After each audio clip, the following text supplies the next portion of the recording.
You think it's murder? I mean, clearly it's murder. What can I do to help?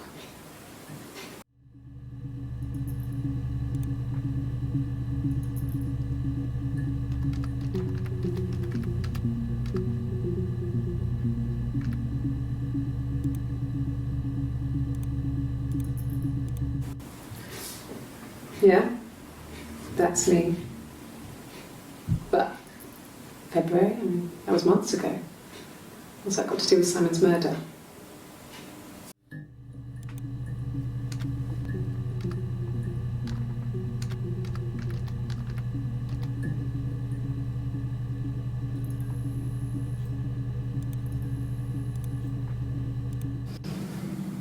I didn't murder Simon.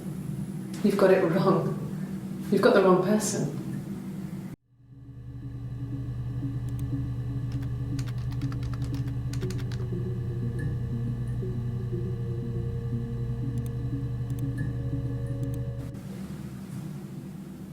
I'd like to speak to a lawyer now. Please. You have no murder weapon. You have nothing. And all these stories we've been telling each other, just that. Stories.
Simon Smith. He works at Ernst Brothers Glass. They do windows, all kinds of glass. Simon does the more special work, mirror making, feature windows, artistic things, really beautiful things.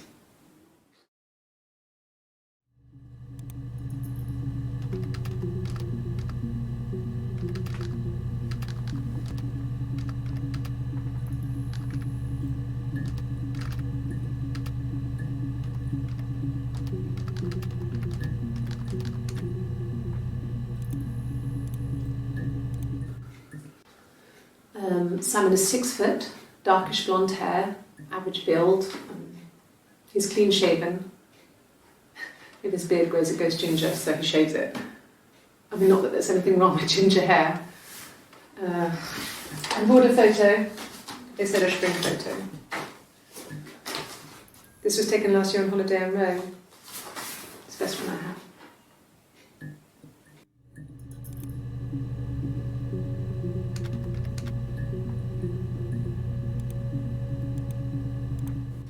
It's the Rockington Arms, the Rock. It's run by a nice couple, Peter and Susan. There's some other regulars there that Simon likes to drink with, and the barmaid they're having sometimes, Helen. Peter said Simon had been in and had a few drinks.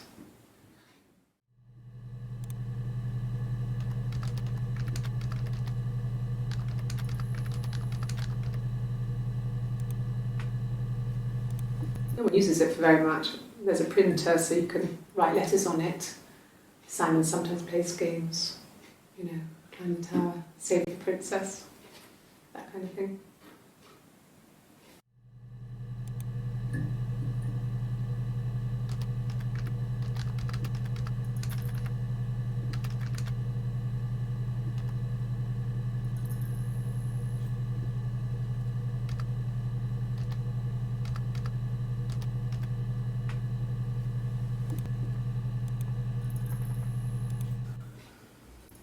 Simon isn't. There must have been some kind of accident. So what do we do next?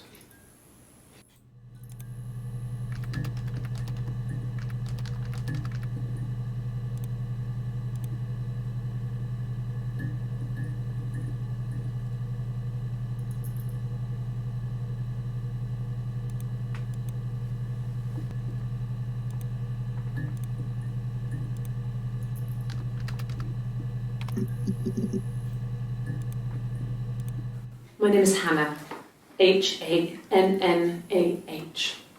It's palindrome. It reads the same backwards as forwards. It doesn't work if you mirror it though, it's not quite symmetrical, but well, I mean, you get the idea. Sorry. Hannah Smith, I live at 31 Gladstone Street.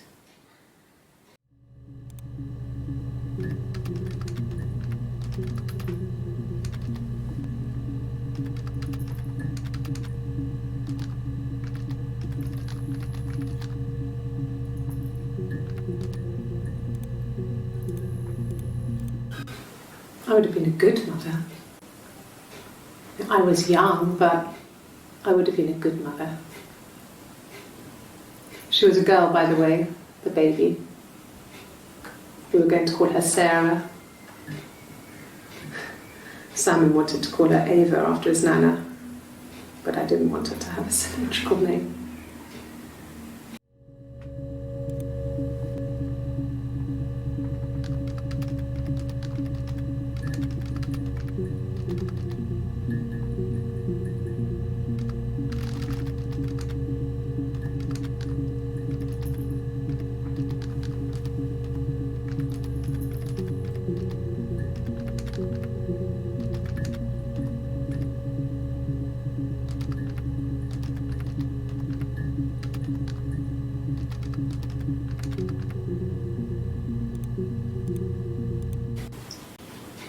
Okay, you got me.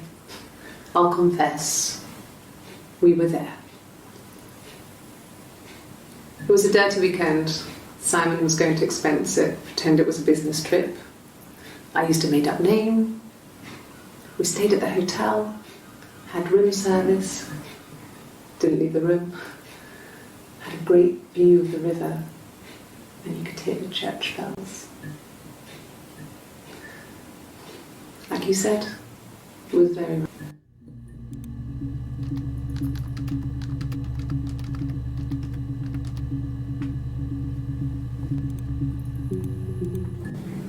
Yes, my name is Hannah Smith. Oh, shit. Sorry.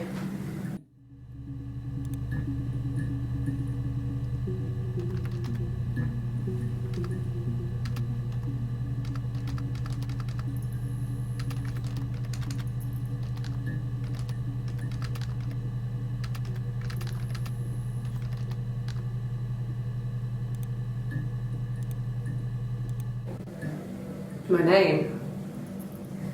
That was the only question I failed. Your lie detector works.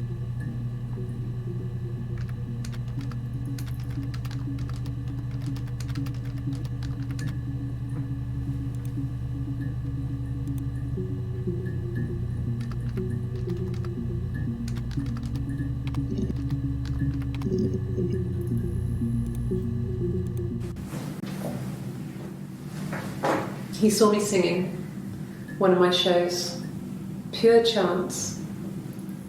Not sure I remember what he was even doing there. Afterwards, I had a drink at the bar and he came over and we got talking. I knew who he was. Obviously I knew who he was, but he didn't know who I was. He was fascinated by the likeness. He guessed my name from my tattoo. Told me it was a palindrome, like that would impress me. I enjoyed talking to him. It was amazing to be able to sit and interact and talk to him after all this time. He didn't tell me he was married. I'm not sure what he was thinking. He later told me it was like he was dreaming. A waking dream.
Are you sure? What would he be doing in Oxford if there was no conference? I remember calling him. He said it was boring and he spent most of the time at the bar.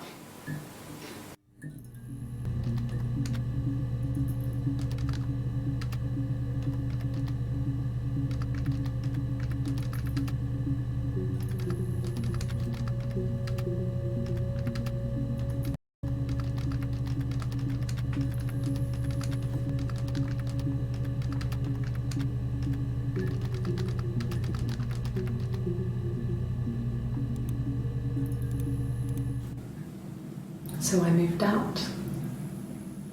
Got a small bed sit. Got my tattoo to mark the occasion. I was singing in a bar in the evenings, so I had some money, enough money to cover my rent. And I've been doing something similar ever since.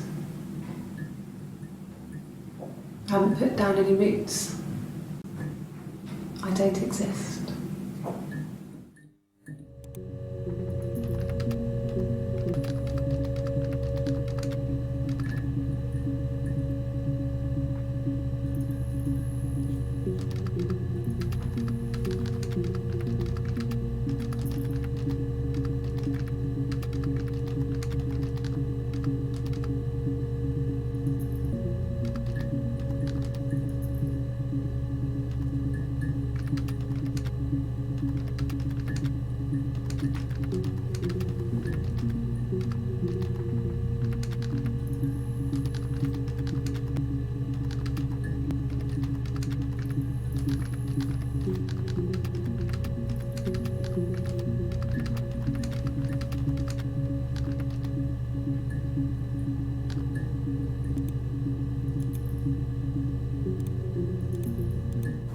nothing else happened that night. We talked, then I said goodbye. Then next week I was singing in the bar again, and there he was. He offered to buy me a meal. I told him I had already eaten, and so we got chips and egg on the beach instead. When we said goodbye, he asked me to kiss him. Romantic.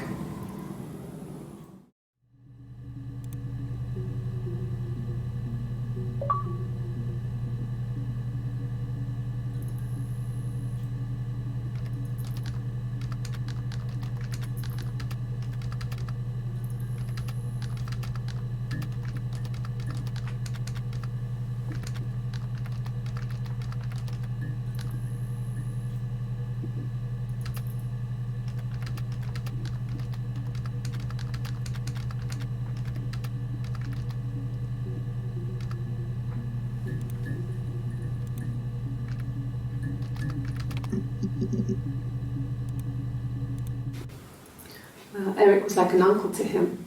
They were pretty close. They spend a lot of time with each other, especially when they have to go to conferences. Have you met his wife, Diane? Eric was like an uncle to him. They were pretty close. They spend a lot of time with each other, especially when they have to go to conferences. Have you met his wife, Diane?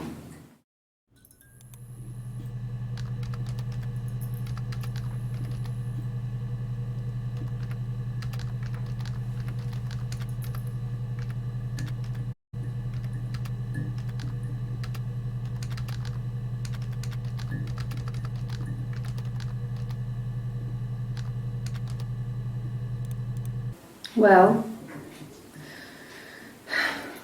she has a knife. She's been cooking, I guess. She's been cooking him his favourite meal. Because he's ill. That's why she's sad. Because he's ill and he might die. Kind of a sad story, so I'm not sure how it ends.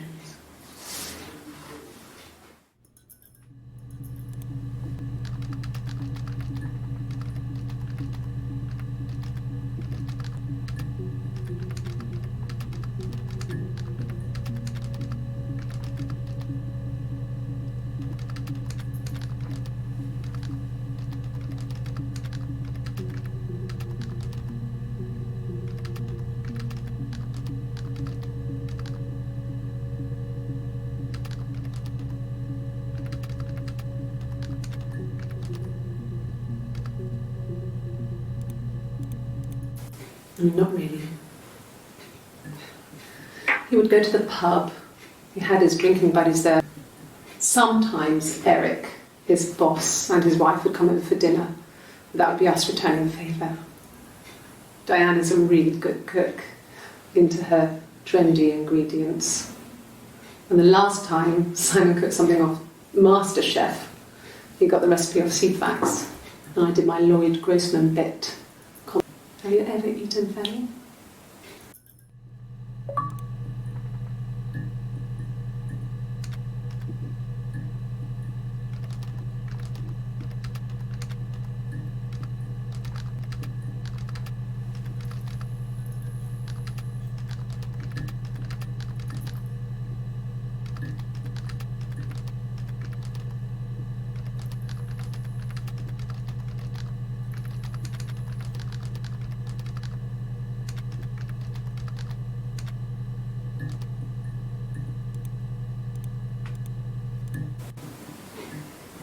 You're reaching here.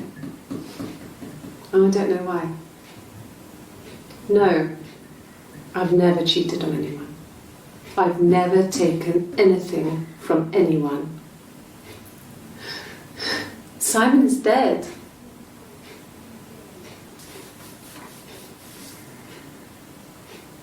Why are you trying to make me sad?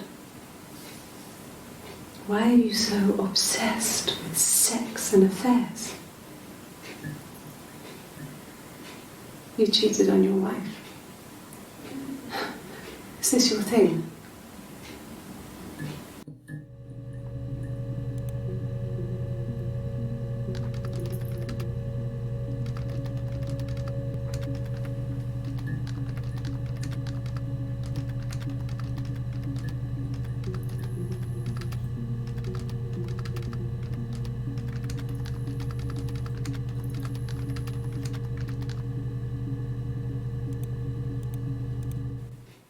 did your wife do? She didn't kill you. You think I killed Simon because he was having an affair? Well, I didn't kill him. I wasn't even there. I was in Glasgow worrying about whether my baby was still growing inside me. I mean, why would I kill Simon? I loved him.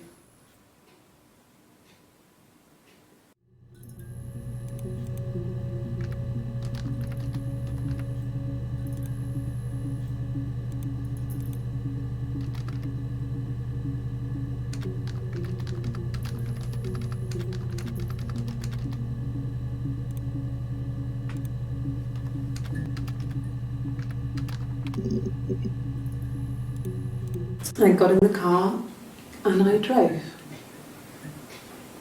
I just kept driving north. Just kept going, just wanted to get as far. I was all the way up in Glasgow. I was so tired. I just had to sleep.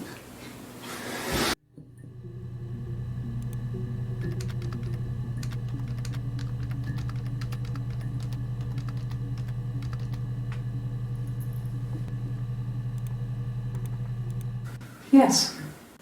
I got to Glasgow, I was exhausted, so I pulled over and slept in the car. I woke up because a rubbish truck went past. I got some petrol, bought a coffee and a pastry, tried calling someone from the payphone, and then headed back.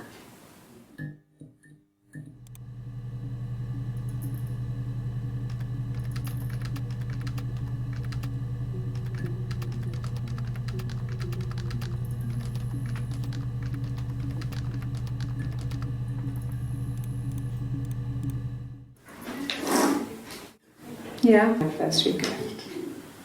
Steel. It would have been Diane who chose it. She has really nice taste.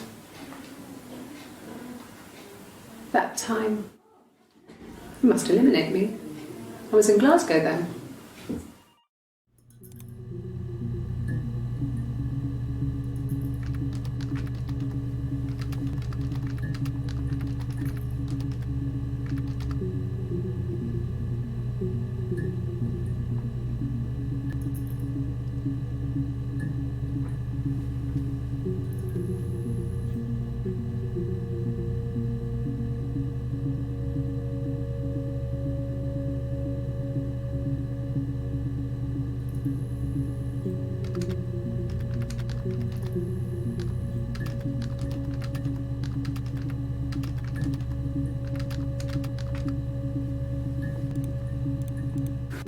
No, I don't think so.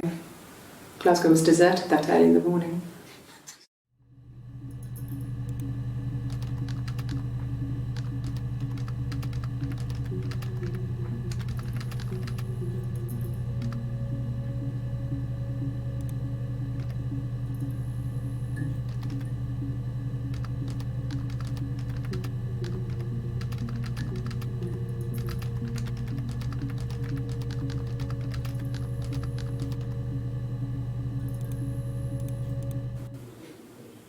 When I arrived in Glasgow, I was exhausted and I hit a taxi. Not a big crash, just paintwork. The guy was so pissed off because I didn't have a driving licence on me. But when I told him I was pregnant, he made sure I got to the hospital so they could check me out. It was fine. The hospital must have details when I was looked at. There's a scratch on the car.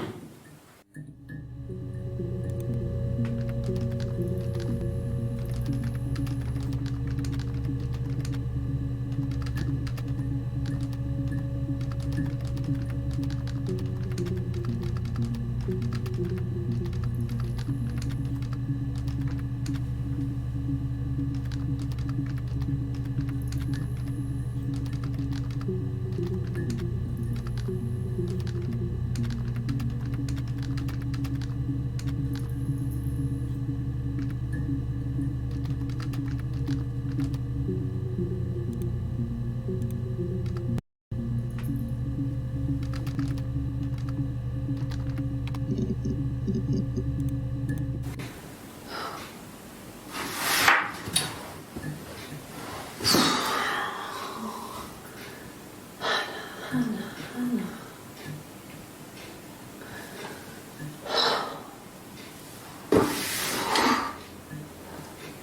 What are you doing talking about Eve?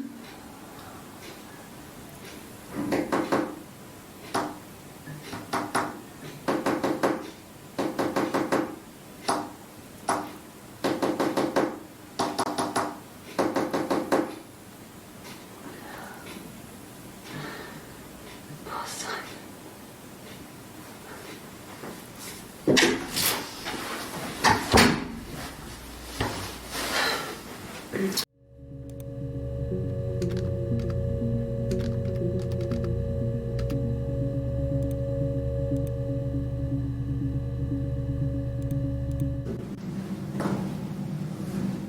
Across the road, where my parents first lived there, was a midwife called Florence. When Hannah was born, I was born at the same time. The midwife was there to help. I'd been throttled by the cord, probably wrapped around my neck by Hannah. The midwife told my mother I was dead, but I wasn't. She wrote all this stuff in a diary. Amazing what people will admit to on paper.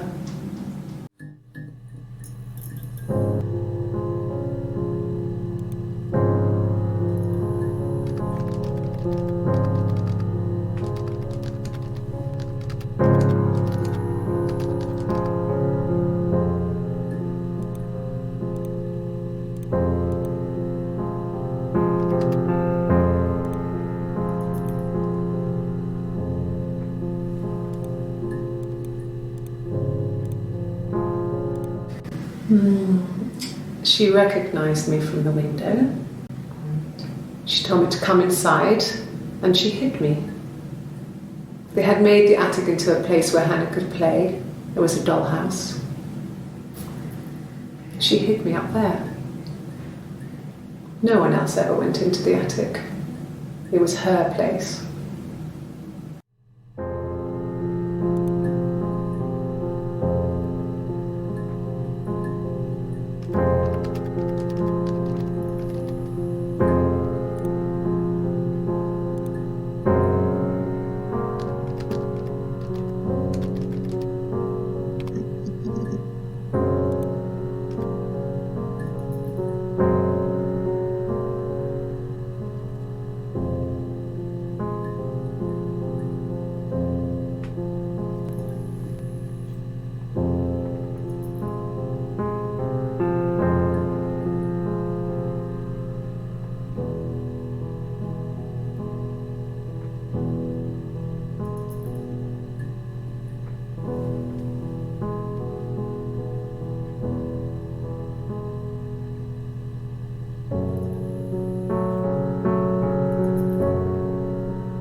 He was wearing a shirt, the blue turtleneck shirt and jeans. He has a watch. It's a really nice one. That was a gift from his boss, Eric. He had his coat, a long grey duffel coat, like Paddington Bear. He would have taken that with him. It's not in the house.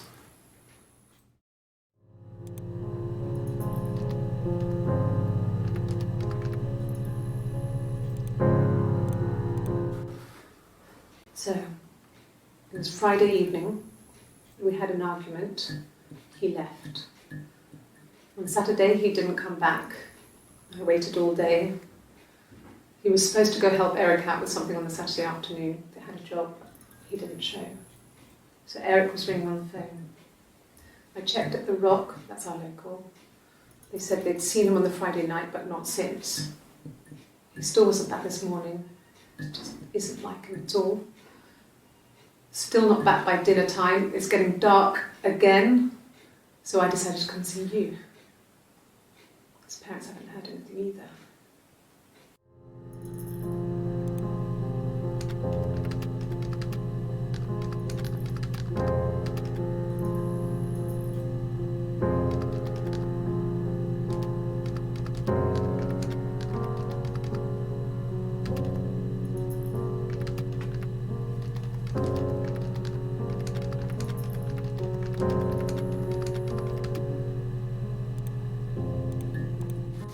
Yes, there's a car that we share, a Cavalier, and a van he uses for work. It's owned by Eric, but we look after it. Both of them are there now, parked in the street. I'm not sure about the keys for the van. I can look for you when I get back.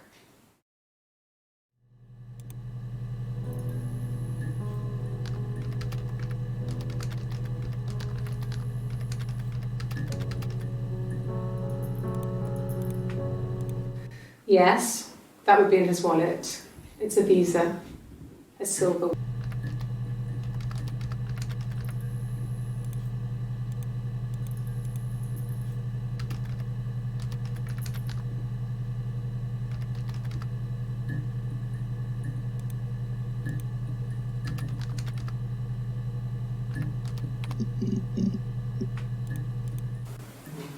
Diane is really nice. She helps out with the glaziers, organises the Christmas party, that sort of thing. They have 2 kids, really sweet kids. She used to look out for me when I worked there.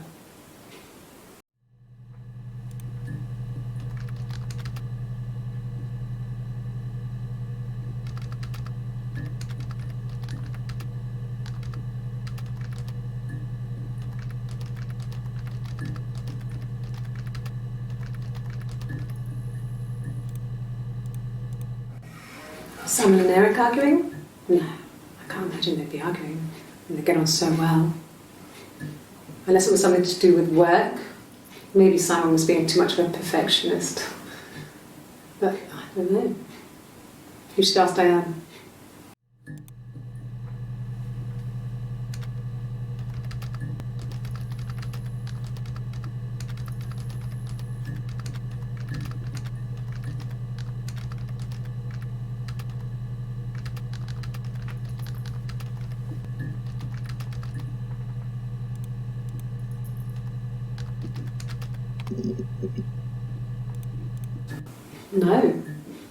No, Simon didn't play guitar. He wasn't very musical. He liked to listen, but he was tone deaf.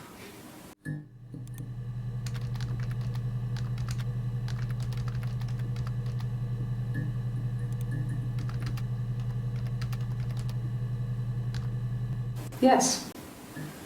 Yeah, it's my guitar.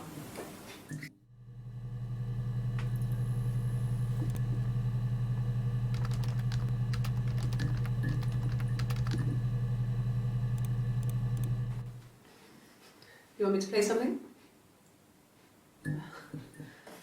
I'm not the world's greatest guitar player. Okay. Probably needs tuning. No, it's okay. How about a traditional ballad? Should be right up your street.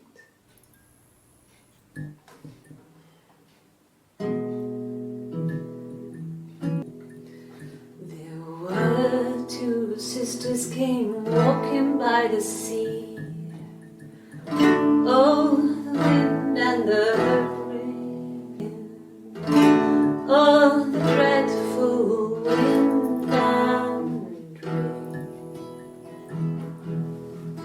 See, they both had a love for the captain's son. Oh, the wind and the rain. But he only cared for the youngest one. Oh, the eldest envied her sister fair. Oh, the wind and the rain, with a pretty little face and her long blonde hair. Oh, the dreadful wind and rain. So she pushed her in and held her down. Oh, the wind and the rain watched her as she slowly drowned. Oh, the dreadful wind and rain. Oh, she floated up and she floated down. Wind and the rain floated till a ship came by. Oh, the dreadful wind and rain.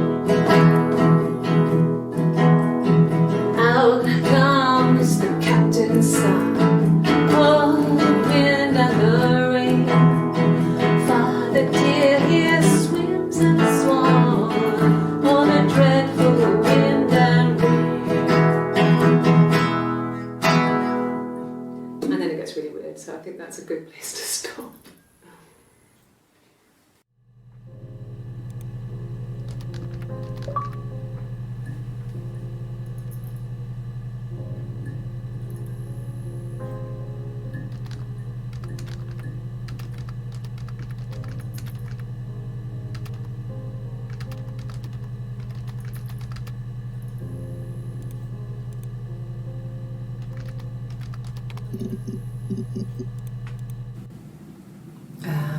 When she went home, Simon had a birthday tea waiting. Afterwards, she told Simon about me. He didn't know she had. She knew that instant. She knew.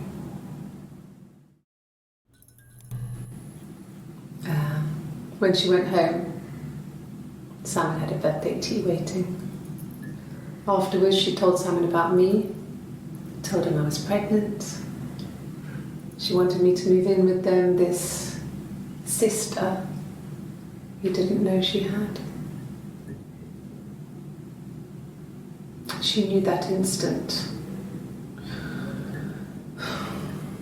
The look on his face. She knew.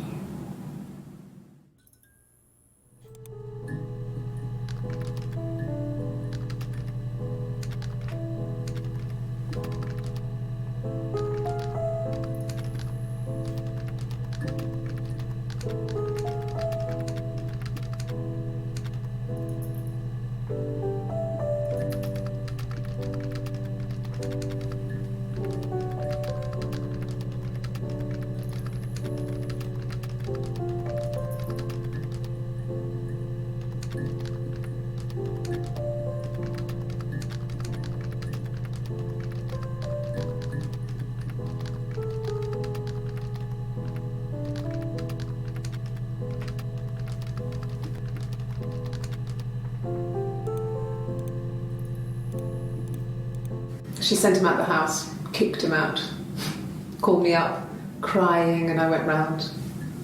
I guess I had a feeling I could hear something was wrong in her voice, but I wasn't sure what it was. She called me sister on the phone. She never calls me that.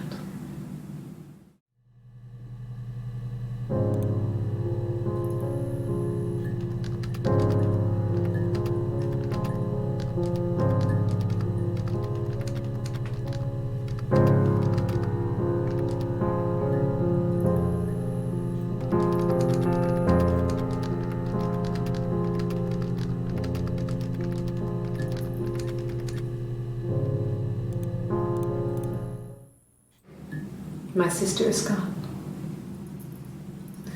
and she's never coming back.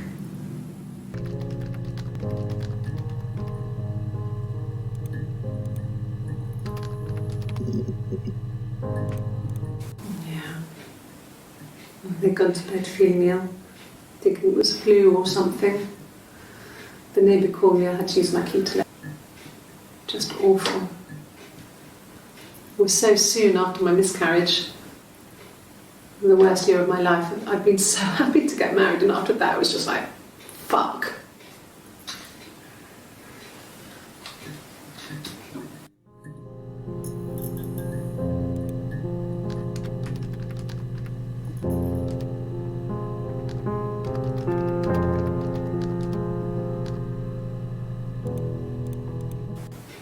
It's all that matters really, the baby. Simon's dead, but the baby, that's how he will live on. Our baby.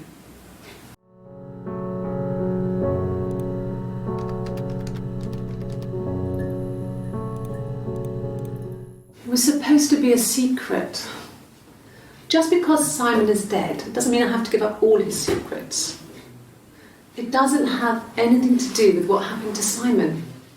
No one murdered my husband because he cheated his expenses for a romantic weekend in Oxford.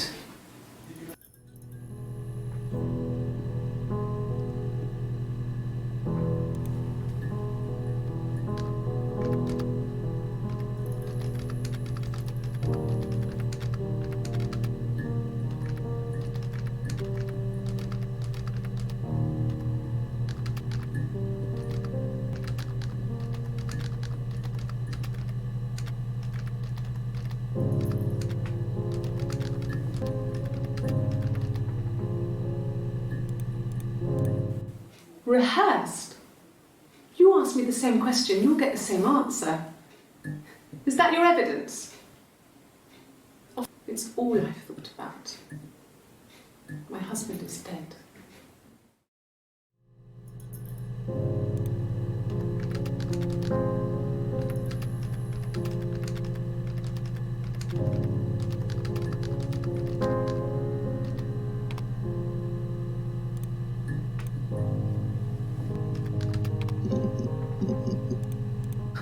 Can you imagine? I tried. I tried to get pregnant too, but it didn't happen. I slept with so many boys, men. My body refused. As had. I was pretty ill. I mean, how could we stay the same now? Felt like Hannah had really fucked things up. Set us down separate paths. I'm different.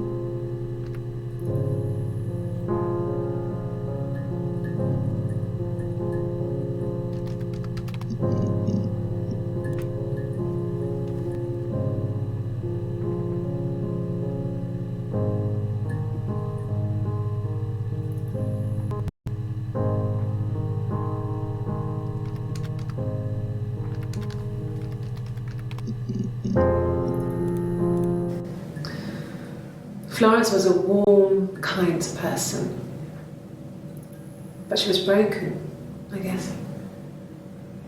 When I found her diary, I also found a biscuit tin with other stuff in it, older papers, letters, that kind of thing. Her story wasn't there. I never really spoke to her about it. I was far too young to really understand, I guess. I just put it together later, once I was older. She had loved children, planned to have a large family, but her husband died in the war. And that was back when you married for life. She never felt like she could marry again. Isn't that strange? She was a widow from her 20s.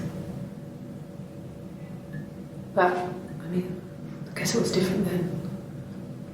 who married for life and she felt she could never marry again. I guess it was harder, a war widow. One of the dead. I don't know, maybe there was more to it than that. I don't really know.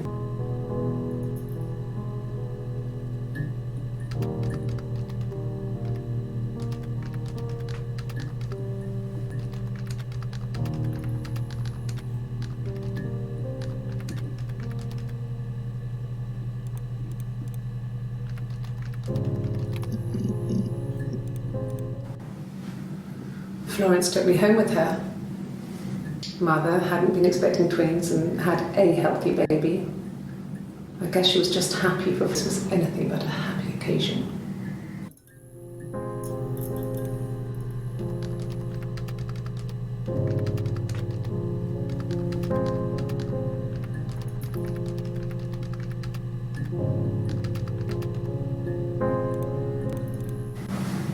Florence raised me in her home. I never left it. She kept me out of sight. It wasn't odd for people to see a midwife with a baby, carrying in supplies, washing nappies, that sort of thing. I never knew any different. I grew up looking out of my window and seeing her across the road. I thought it was like a reflection in the mirror. She was me.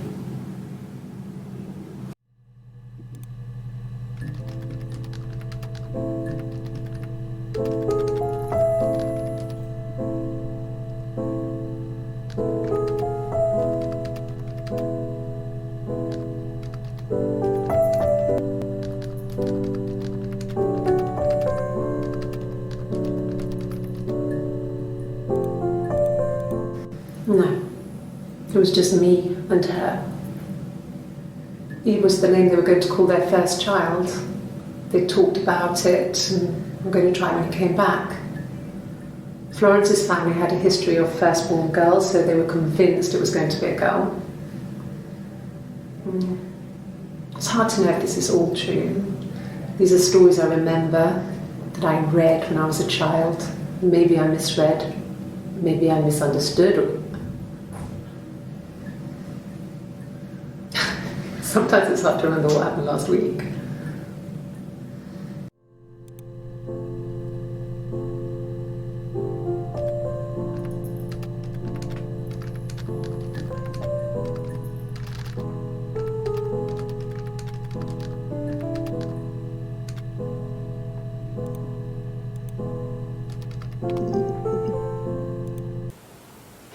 She was a friend from when I was a kid, and she was always more popular with the boys, and I used to hate her for it.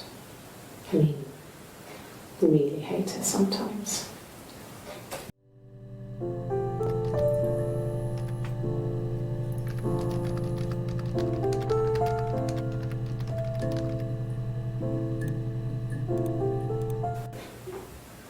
Yes, we'd fight in water.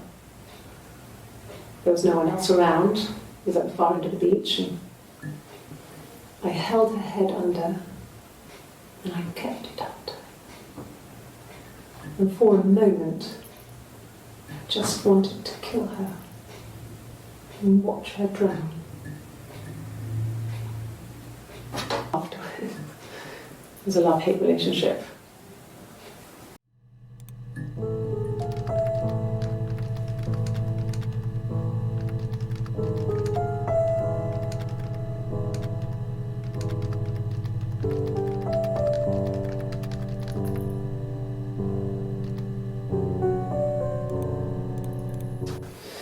Police station. Yeah, when I was young, we ran away on my birthday. Bob Dylan was playing in London and we thought we could break into his tour bus and have him take us with him. The taxi driver we paid to drop us off, I mean we'd saved money, pinched a bit here and there to pay for the fare. He was suspicious because we were so young, so he told the police. So they came and picked us up and took me back to Portsmouth. My mum picked me up from the station. But I blamed everything on my friend Eve, so my parents let me off.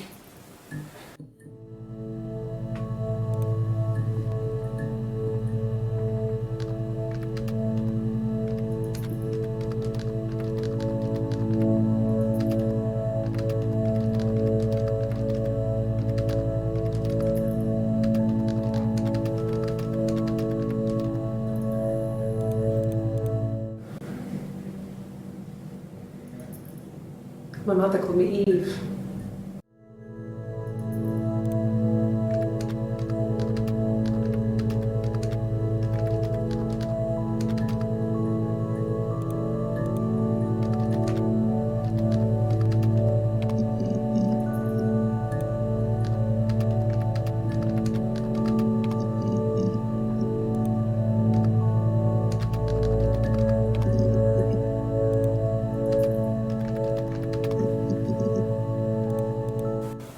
Okay. There's a girl and she's staring out of the window. She's sad. She's trapped. She's here.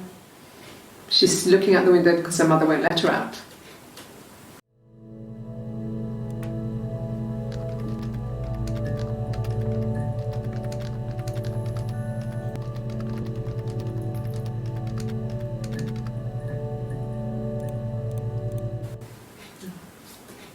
It's Rapunzel.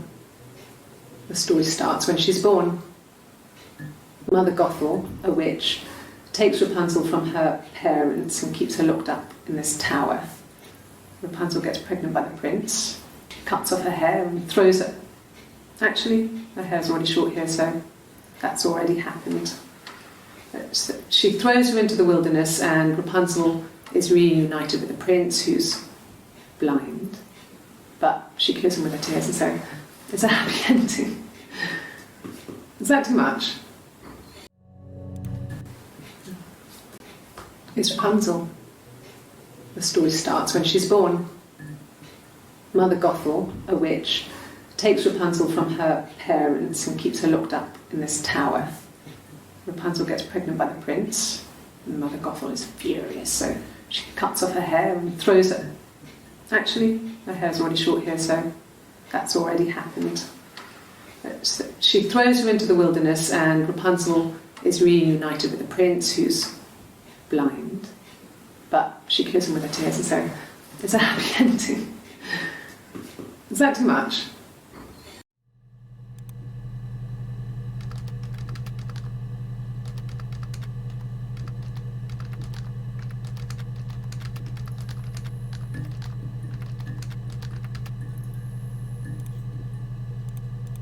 Well, she wasn't my real mother, but she raised me. Do you want to hear the story? It's a real-life fairy tale.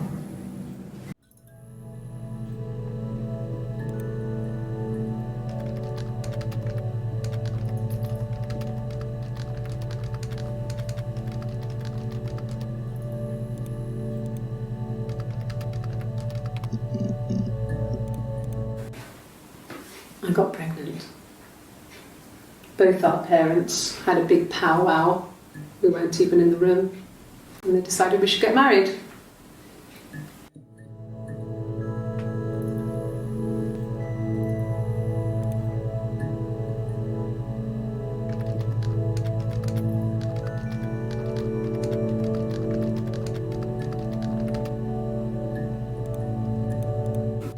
No. I lost the baby. I had a miscarriage at 8 months. We carried on living at Simon's parents until, well, it was only a few months after.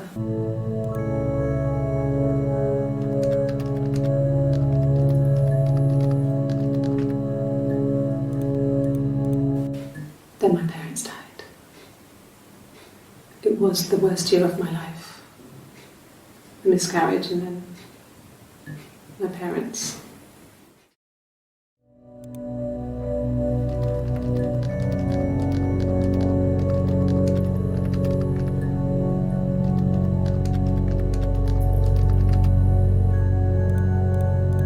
Yes, I inherited it from my parents, so it made sense to move back.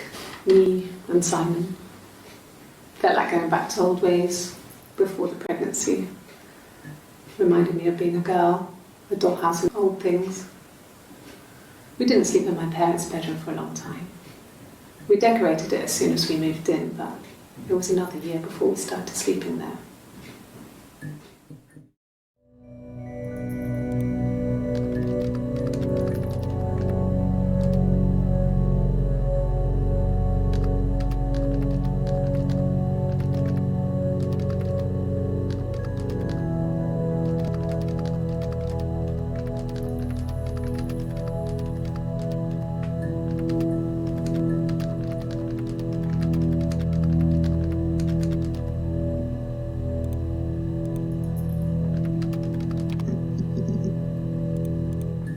Sure, yes, of course, if that would help.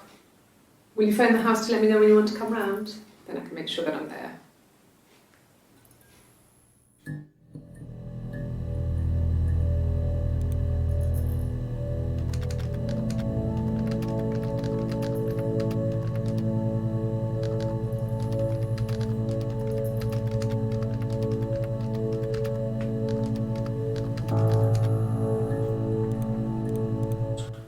He has a wallet, a huge, silly thing, leather, real leather, I think. He packs it full of stuff, receipts, lottery tickets. He always carries it in his back pocket. I think that's why he's got a bad back. He sets the discs. I haven't seen it, so he must have it on him. He always takes it out of his back pocket before, when he comes in, if he's in the house.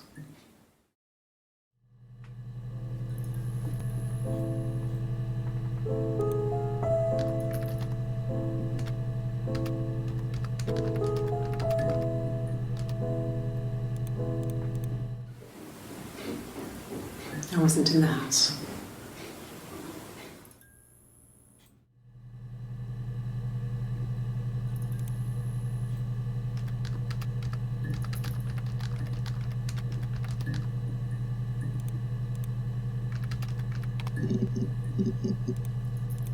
A mobile phone?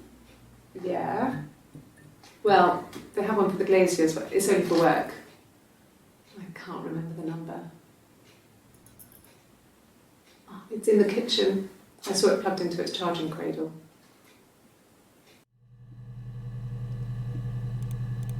A mobile phone?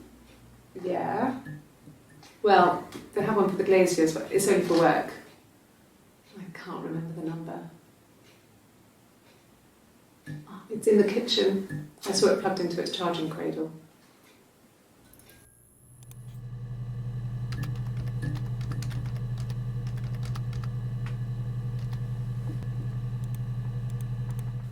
No.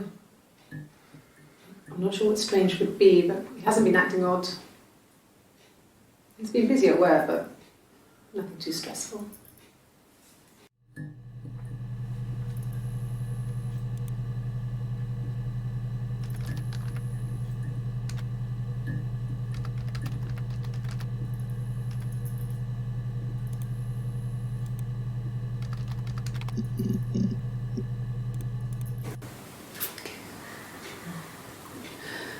It was after dinner.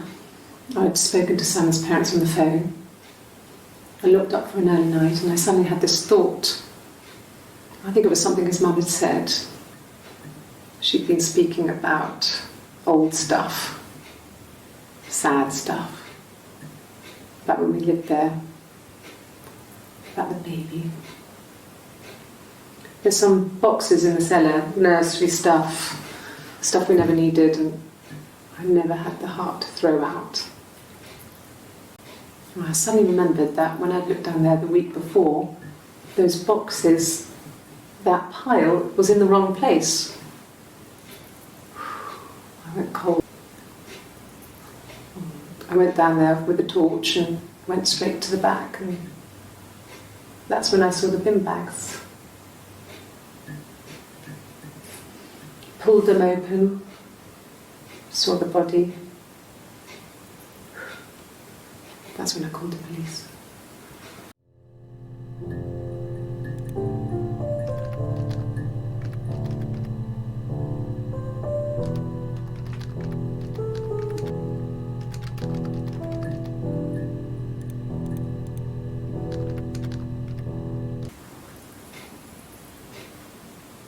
I don't know if there's much more that I can tell you that I haven't already told the other policeman. I found the body.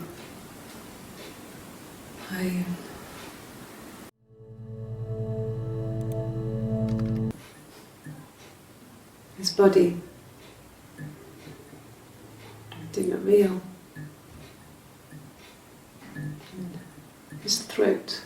It looked like his throat had been cut.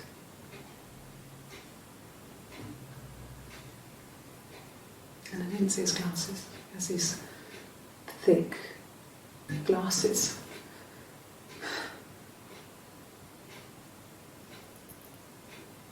But he doesn't always wear them.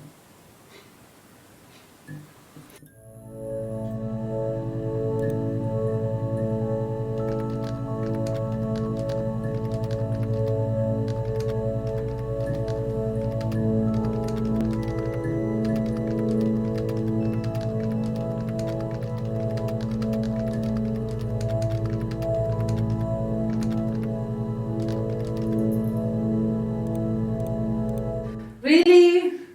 Okay. Here's the rest.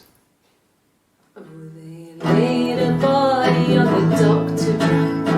Oh, the wind and the rain, till a fiddler with a fiddle came walking by. Oh, the dreadful wind and rain. And he made a fiddle bow of her long hair. Oh, the wind and the rain. Yes, he made a fiddle bow of her long blonde hair. Oh, the dreadful wind and rain. Finger bows. Oh, the wind and the rain. Yes, he made fiddle pegs from her finger bows. Oh, the dreadful wind and rain. And he made a fiddle out of her breastbone. Oh, the wind and rain. The sound could pierce a heart of stone. Oh, the dreadful wind and rain.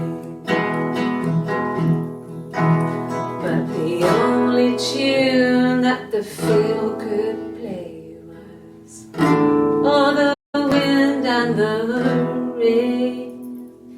Yes, the only tune that the fiddle could play was oh, the dreadful wind and rain.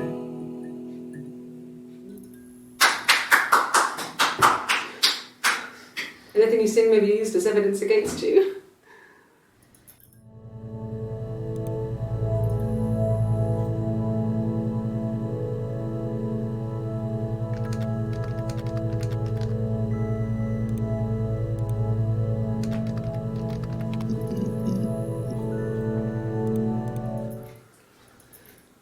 Simon is 6 foot, darkish blonde hair, average build. He's clean shaven. If his beard grows, it goes ginger, so he shaves it. I mean, not that there's anything wrong with ginger hair. I bought a photo. They said a spring photo. This was taken last year on holiday in Rome. It's the best one I have.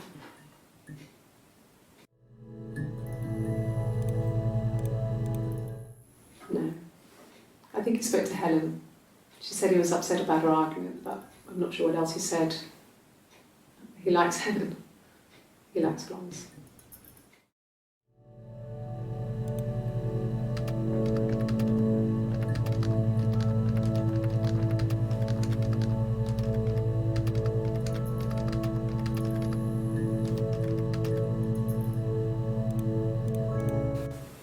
Could the hairs have come from somewhere else? I mean, could they... We have a lot of dolls in the attic. There's a Rapunzel doll with long blonde hair. Could they have come from there?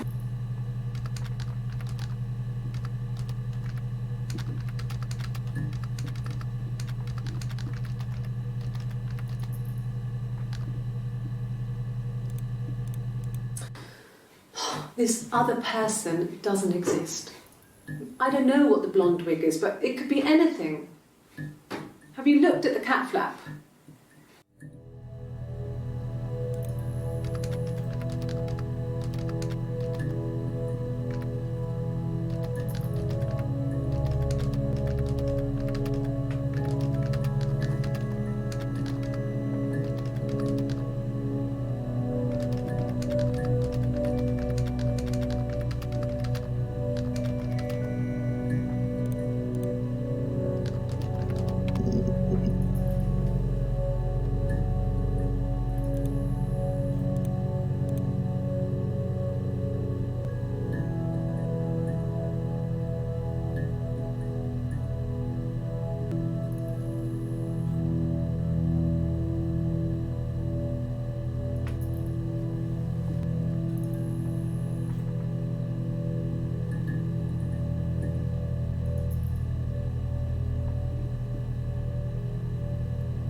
It's the Rockington Arms, The Rock. It's run by a nice couple, Peter and Susan. There's some other regulars there that Simon likes to drink with, and the barmaid they're having sometimes, Helen. Peter said Simon had been in and had a few drinks.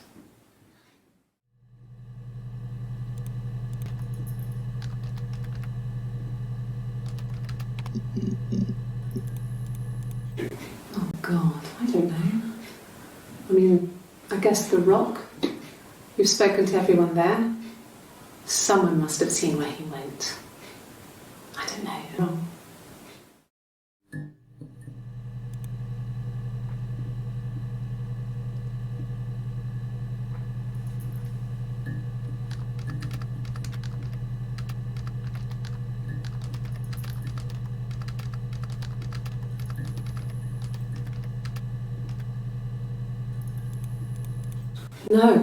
No one has been in the last few weeks.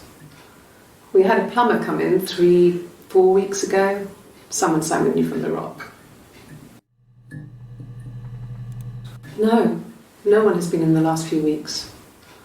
We had a plumber come in 3-4 weeks ago. Someone Simon knew from The Rock.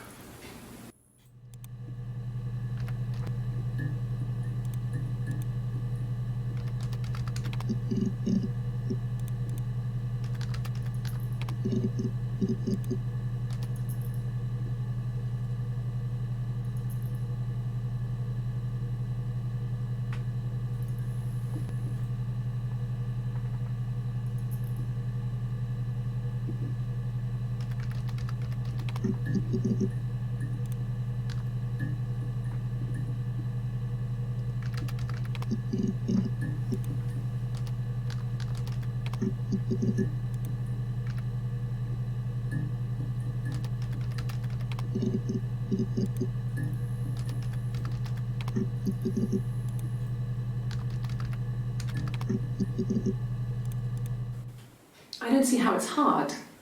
We've established I was in Glasgow when he was killed. You've spoken with the hospital.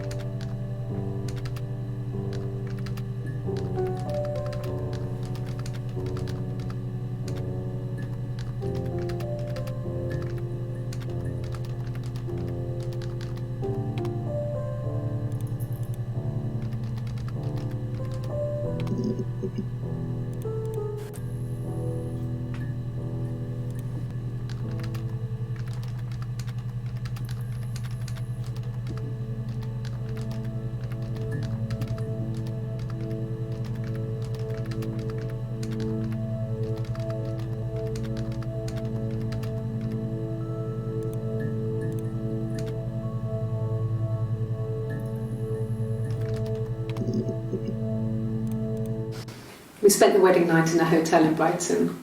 It would have been too much to do more. We were saving for the baby. It was wonderful to be in a hotel, away from home, just alone together. Since then, we've always tried to get away for our holiday. We spent the wedding night in a hotel in Brighton. It would have been too much to do more. We were saving for the baby. It was wonderful to be in a hotel.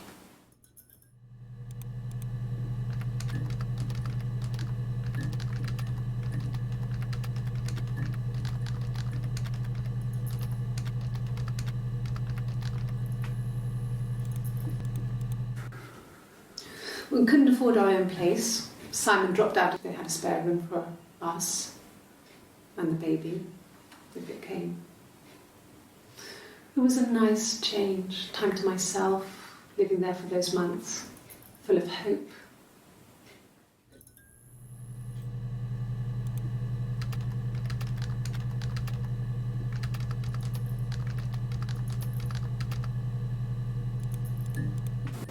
Yes. It was a shock to him. I mean, we never thought it was possible. I don't know what he... I mean, I hadn't decided whether to keep the baby. I wasn't really ready to talk to him about it.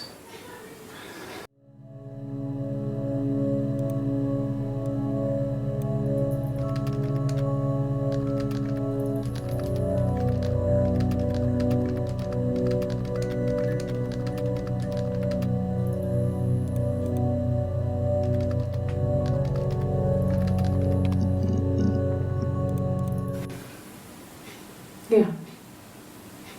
I mean, I was infertile. Thought I was. They told me I was infertile after the miscarriage because of complications.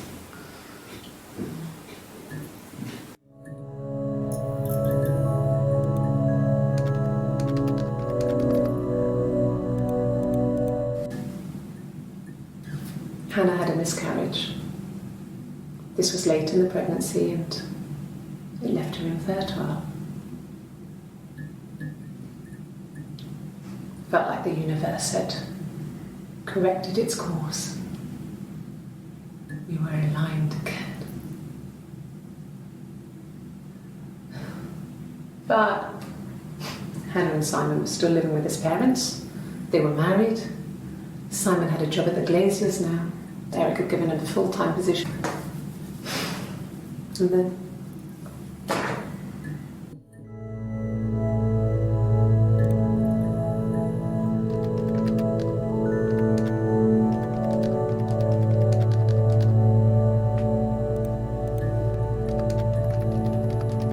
the first time at the house, in his bed, that I got pregnant. Amazing, right? This fucking magic sperm. And they say lightning doesn't strike twice. I didn't tell him. I missed 3 periods. I had pretty irregular periods anyway, but 3. I had always thought we were infertile. Both of us. I didn't tell him. Just waited. Hannah and I were meeting for our birthday and I told her because I thought she would be happy for us both. I think she was.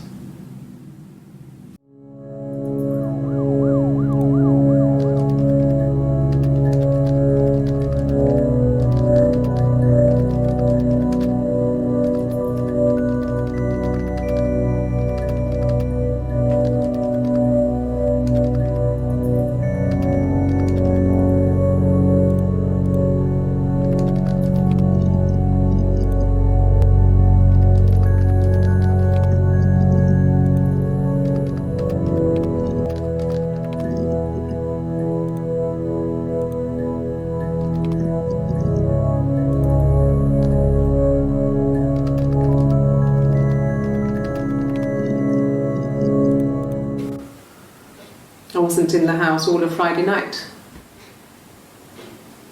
After the argument, I left too. I was upset and I wanted to get away. So I took the car.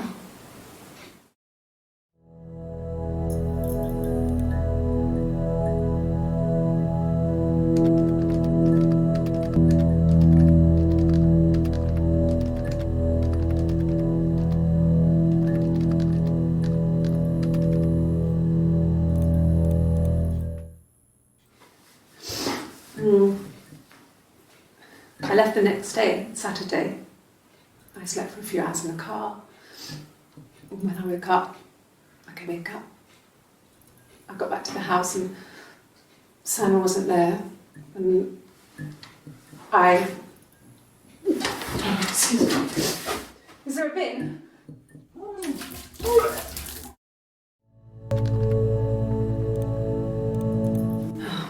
Okay. I parked up on the street. It was busy, so I parked down the end of the road. I walked up to the house. I knocked on the door. No answer. I took my son unlocked. I could tell because the key wouldn't turn when I tried to turn it to the left. I walked in. Simon's coat wasn't on the peg. I couldn't see his shoes on the shoe rack. I shouted out for him. I walked straight into the kitchen. He usually sits in there to have a cup of tea and read his paper. He wasn't there. I touched the kettle. It was cold. I looked quickly into the living room. Nothing. I walked upstairs to the bedroom. He wasn't there. I didn't search for him because it was pretty clear he wasn't there. Then I had a shower. Whilst I was in the shower, the phone rang. I think it was Eric, his boss. I didn't answer it. Then I came out and I was just exhausted. So I lay down on the bed and I fell asleep, but I didn't mean to. I woke up a couple of hours later and I was surprised to see no one in the bed next to me. And then I remembered where I was and what had happened. That's when Eric called again, his parents, and then I decided to come and see you. That enough?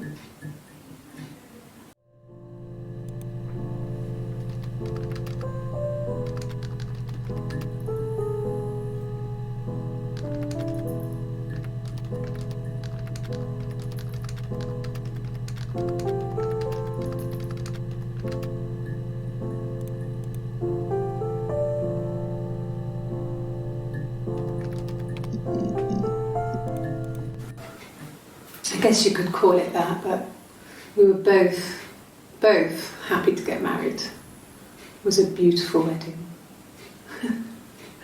We had our first dance to Come Back and Stay.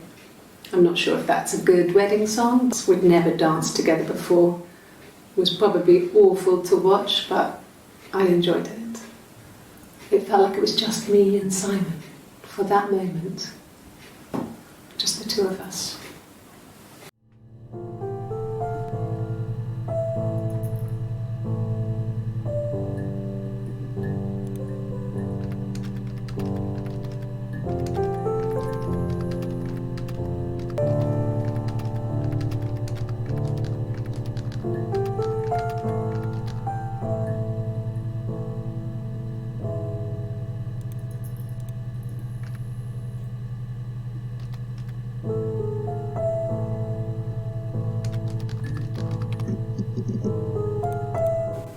Yeah, we were 17. His parents paid for everything, but he's an only child, so it was important to them. It was what they called a shotgun wedding. The dress was beautiful.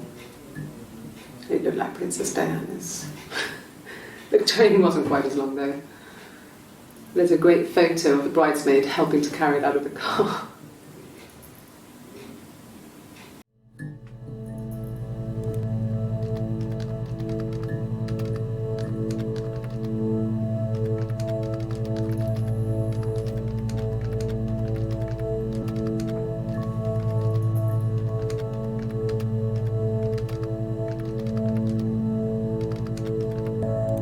No. The parents decided there would be a wedding. And after the wedding, Hannah moved in with his parents.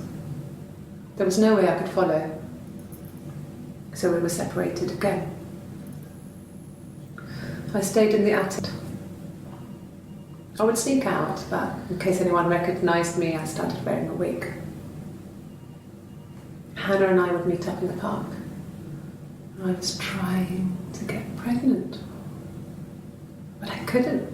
I couldn't do it with anyone we knew, so it was sex with strangers, drunk guys I'd met in clubs, parks and alleyways. I was 17. It felt like I was being punished. But it was Hannah who had betrayed us. I had to stop when one of the guys gave me an STD.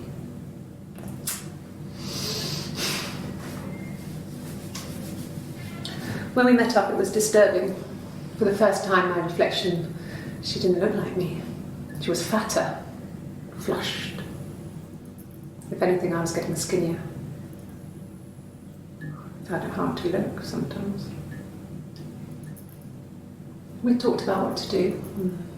Was it time to become our own people? That seemed like the right thing to do, but neither of us wanted it. We agreed that her and Simon would get their own place as soon as possible, and then I could move in. And that was the plan.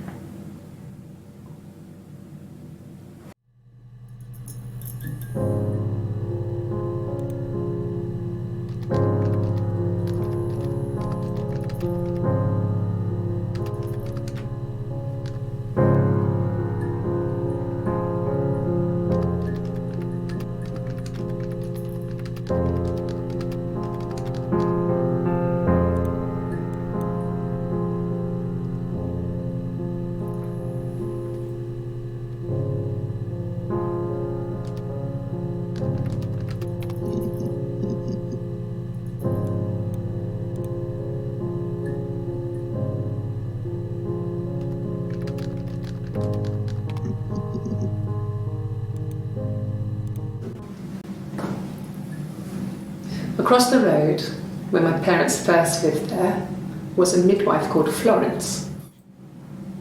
When Hannah was born, I was born at the same time. The midwife was there to help. I'd been throttled by the cord, probably wrapped around my neck by Hannah. The midwife told my mother I was dead, but I wasn't. She wrote all this stuff in a diary. Amazing what people will admit to on paper.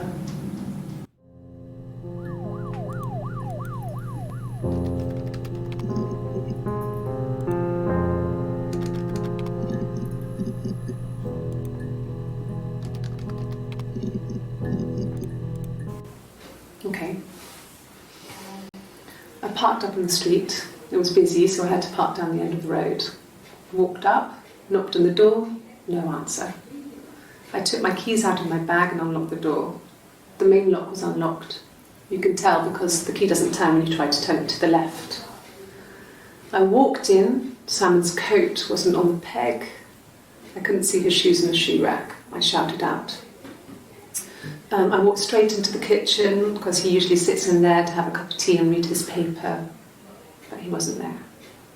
I touched the kettle, it was cold. I looked quickly in the living room, nothing. So I walked upstairs to the bedroom and he wasn't there. I didn't search for him because it was pretty clear he wasn't there. I had a shower, the phone rang whilst I was in the shower. I didn't answer it, I think it was Eric. Then I was just exhausted. So I lay down on the bed and I fell asleep, though I didn't mean to. I woke up a couple of hours later and I was surprised to see no one in the bed next to me. And then I remembered where I was and what had happened. That's when Eric called again. This time I spoke to him. Then I called Doug and Eleanor. And then I decided to come and see you. That enough?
Yeah.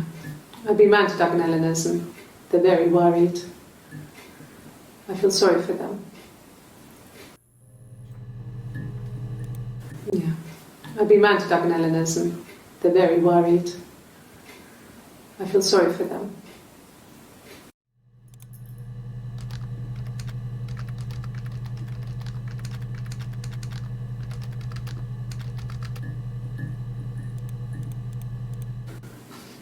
I got a job to contribute, you know. Doug knew someone and I got a job as a dinner lady at the primary school. They said it didn't matter if I could cook or not, just don't poison the kids. So you see, it's always been complicated between me and Simon. It's never just been the two of us, there's always been pressure.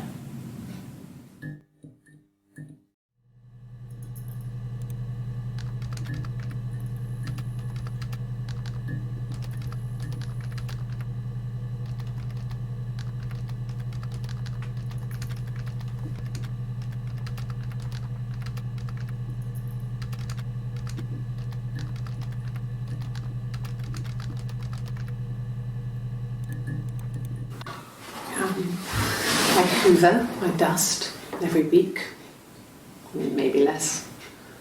I once asked Eleanor how often I should dust, and she said, if people ask, tell them you do it once a week, but every few weeks is okay.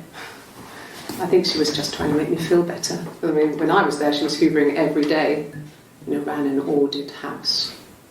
You know how that generation is, putting on a brave front.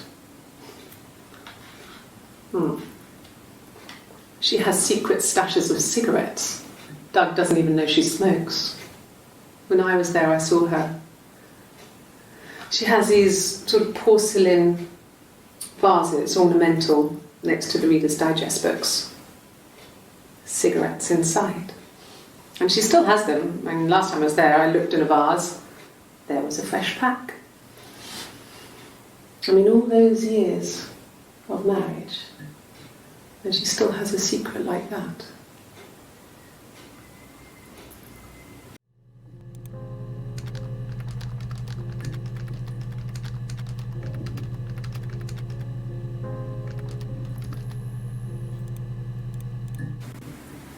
Yeah. 1984 was an awful year in the end.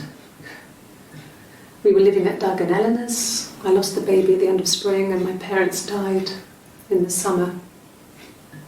It was a hot summer, a heat wave. So when they discovered the bodies, it was just awful. Because of the circumstances, them dying together like that, they brought in a lot of police. The forensic entomologist. I had to look that up. It was because of the heat. It was just awful.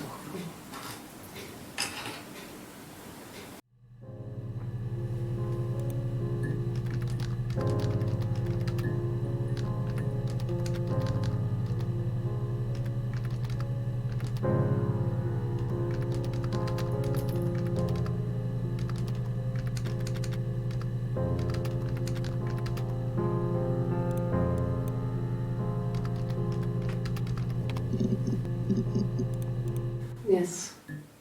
I speak with Eleanor at least once a day. Not that there's anything much to say. It's more just...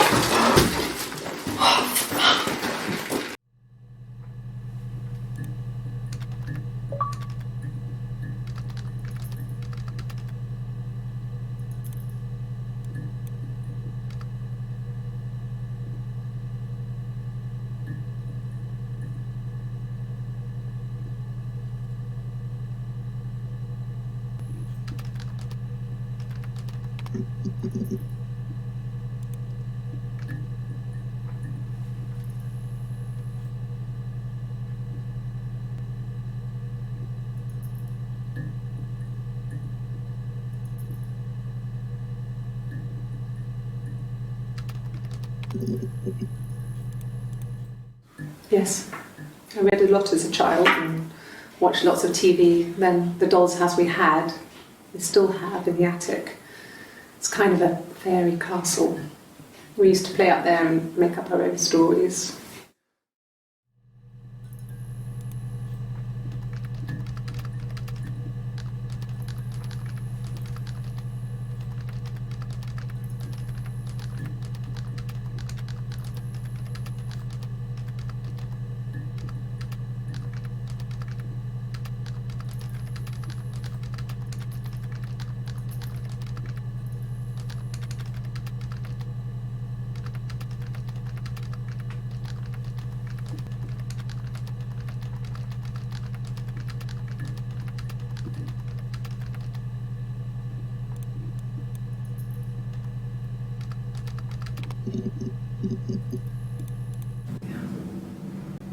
I'm not sure where the dollhouse came from. I don't know if it was given to them or they inherited it. I mean, they wouldn't have had the money to buy it. It was so huge. It must have been taken up to the attic in parts and then reassembled up there. It's a beautiful thing. Wallpaper to scale, little furniture, the lights work, mirrors, beds, big duvets and pillows. We spent hours and hours playing it, invented all these characters and families who lived there. We wrote paperwork for them all.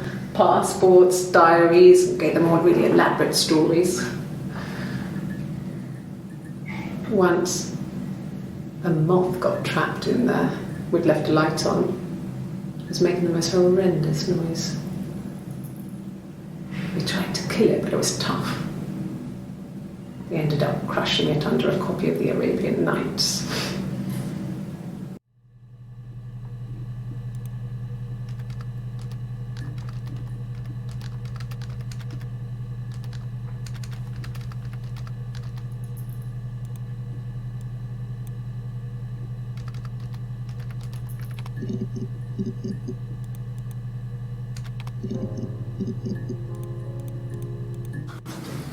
The legal stuff was completed very quickly.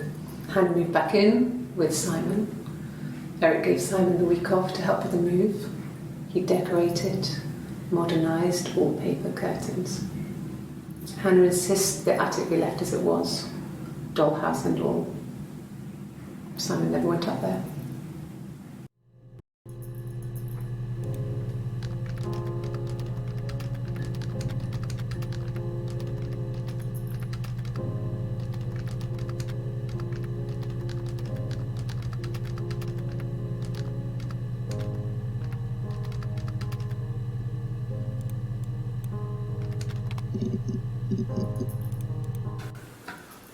A week or so ago. It would have been the Saturday before my birthday. You know, I get like that on the weekends, have a lie-in, then want to get up and blitz the house.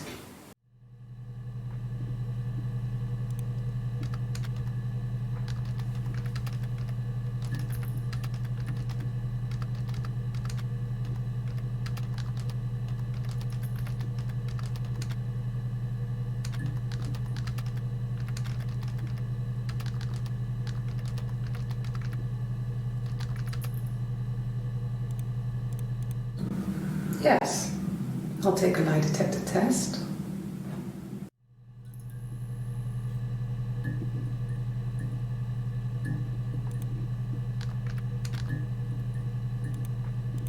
I've never taken a lie detector test before. Does it really work?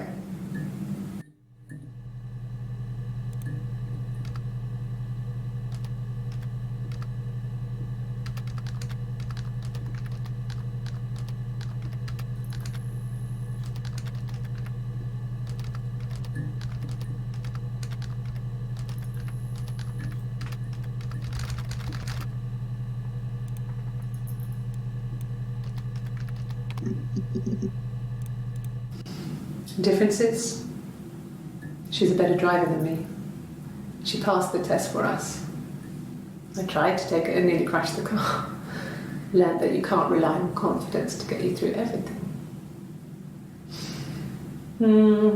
She is the shy one. She was especially shy around boys. If Hannah liked a boy, I would have to pursue him. It was that way with Carl. Hannah met him first.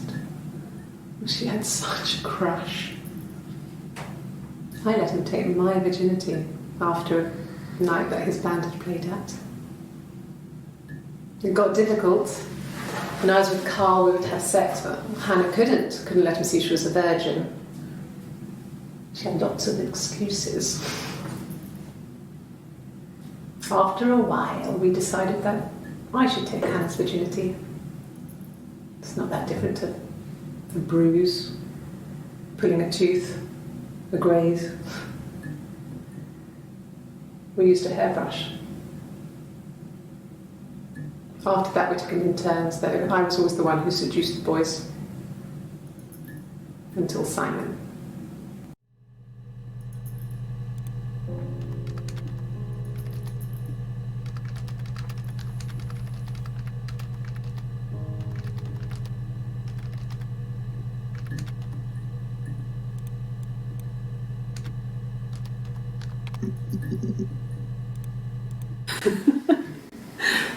Was he my first?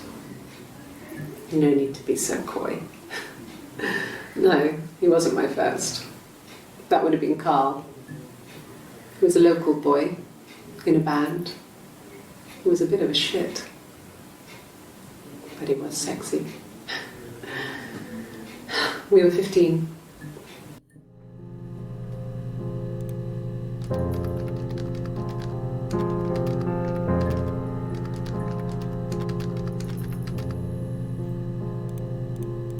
No, I was 15. Carl was older, 17, I think. I was really into him, regardless of how he actually behaved. Lots of drunken teenage sex. We did it in a church once. It's stupid. So he got tired of us and we split up after about 6 months. It was sad, but those early experiences, they help you realise who's really important to you, you know? Family.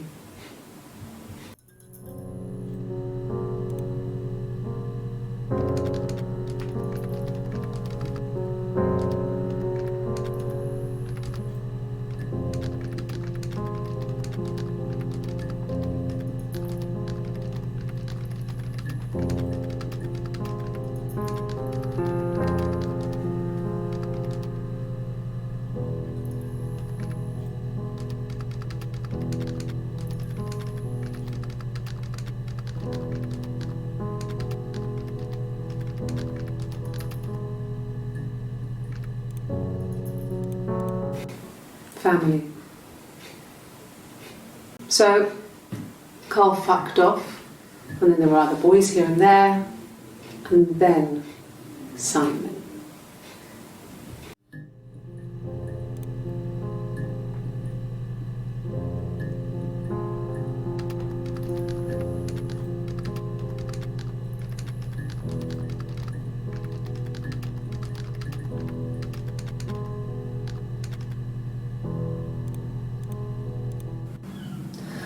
Hannah was so smitten with Simon. She started getting jealous, didn't want to share. Even the first date, we went to see Tom Cruise at the Old Odeon. We both went, kept changing places in the toilet. We only had the one best dress, so we had to keep swapping clothes. Must have thought we had terrible bladder problems. The next date, it was my turn. At the end, I let him kiss me, but that was it. We didn't want another Carl on our hands, and the Ouija board had said to hold back. After that, it was Hannah's turn, and she slept with him. Broke the rules. Deliberately broke the rules. She wanted to be the first to sleep with him. I mean, that's when she got pregnant. From that one time.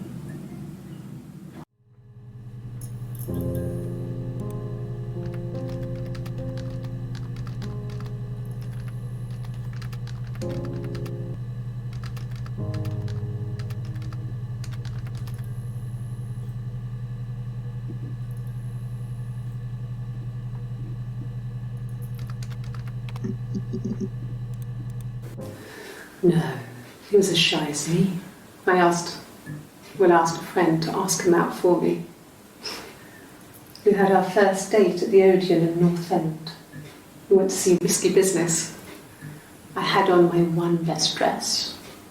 Simon paid. He bought me a whisper, and I was worried about getting chocolate on my teeth.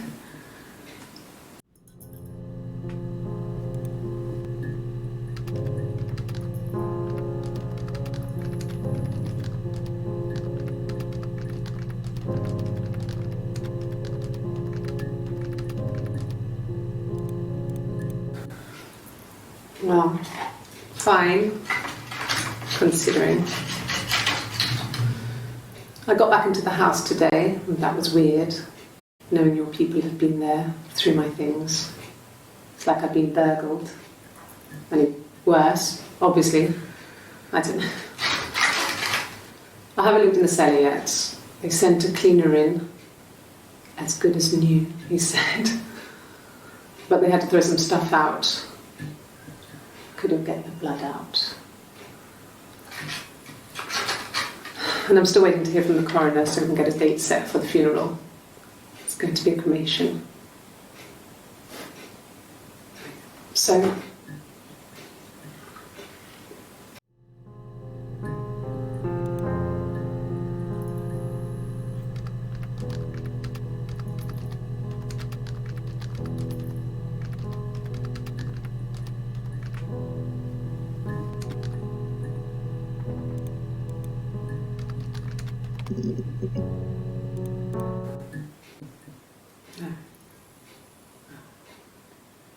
The whole thing was wrong. The bags, I think they were from our kitchen, you can probably check that. We never go into the cellar. It's just a place we put things we don't need. Dad used to grow mushrooms there. The bags were taped up. I think it was parcel tape, but I think it was ours.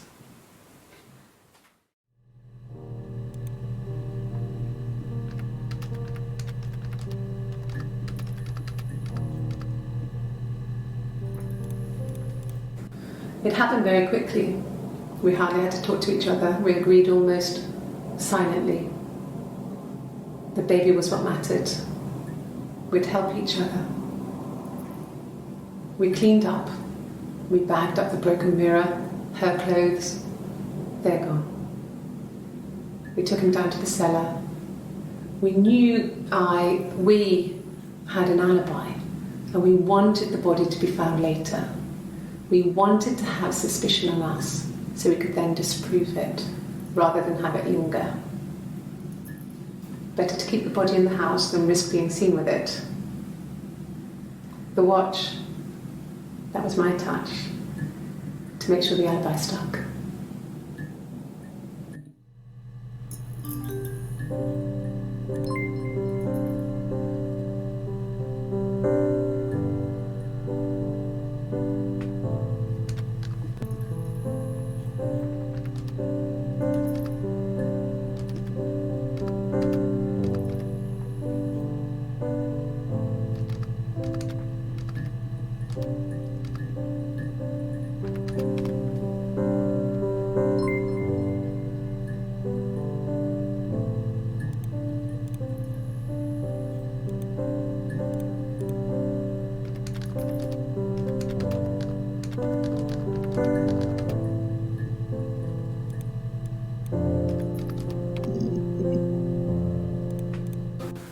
When will the police let me back in the house?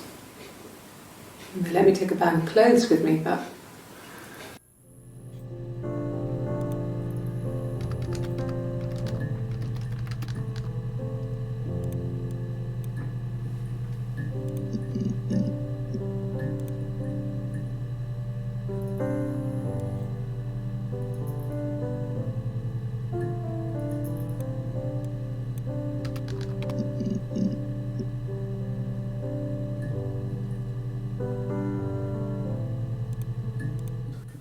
no, he doesn't have any tattoos. He has a scar down here near his stomach, past his hip.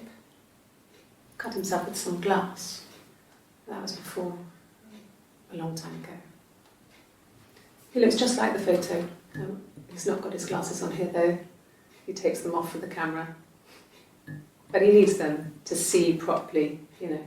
He has to read a newspaper or a menu in a restaurant. Not book so much, or watching TV. He likes TV.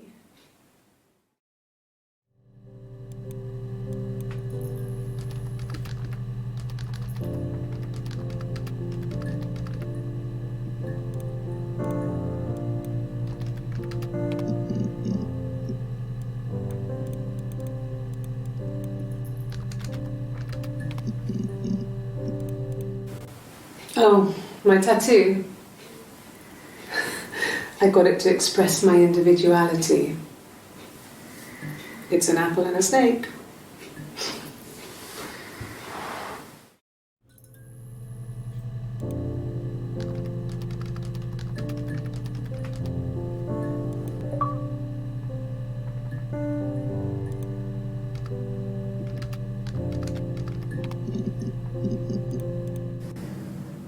If one of us got hurt, the other one would have to be hurt too. A grazed knee, a bruise. When I lost my tooth first, we had to put on Hannah's to match. Once, I slept with a boy who was seeing another girl.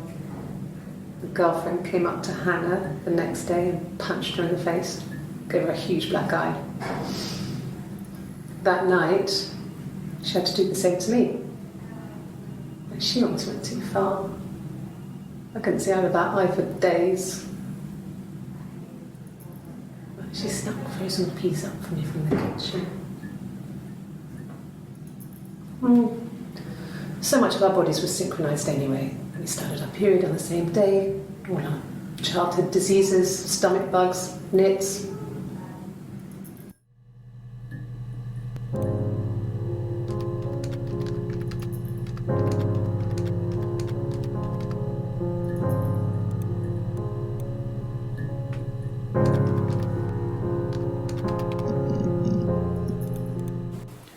It wasn't the present so much, it was one of those arguments that had been simmering for a while. The present was a mirror, a nice mirror. He'd engraved the glass, the kind of mirror a princess would have in a story. He made it specially for me.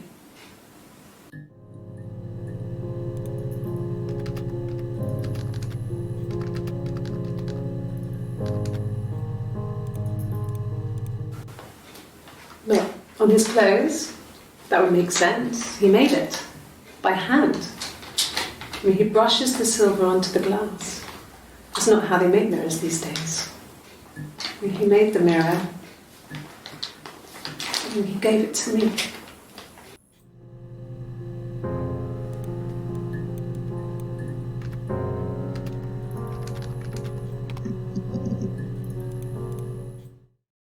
The mirror.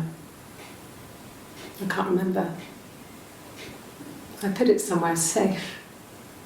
Upstairs, I think. I haven't looked at it since.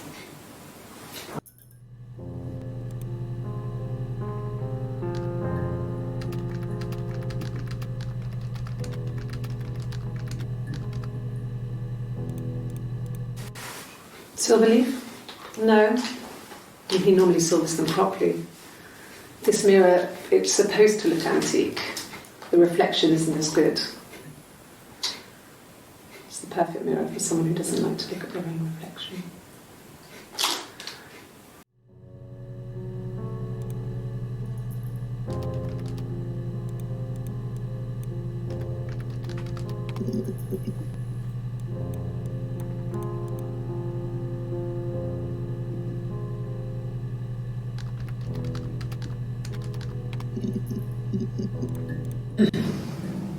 Yes. The first time we saw each other, it was strange. We both realised at the same moment, I think. We must have seen each other before, but there was this instant when we first realised it wasn't a reflection. The reflection was staring back. I think I was 5. It was my birthday. My reflection was wearing a party hat and waving. I knew what party hats were from birth. Today must be my birthday. I waved back and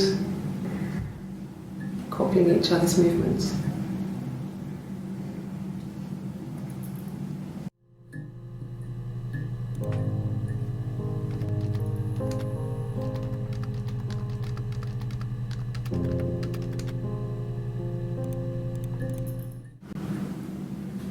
Mother wanted me to grow my hair long, but I kept cutting it myself. I wanted to look like my reflection.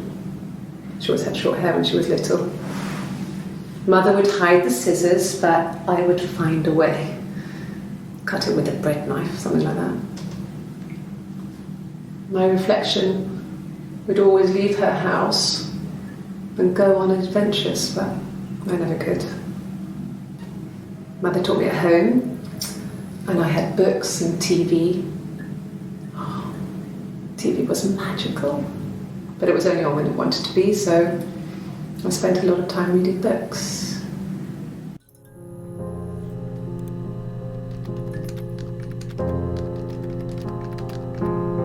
I wanted to see my reflection. I thought that if I touched her, something would happen. Become one. One girl. The fairy tale was over. The witch was stared face.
It was my birthday, like you said.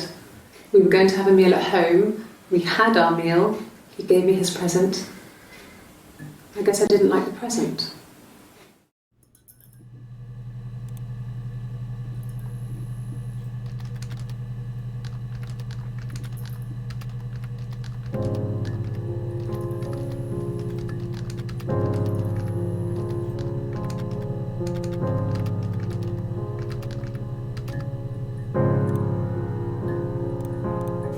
At the time they said it was poison, food poisoning.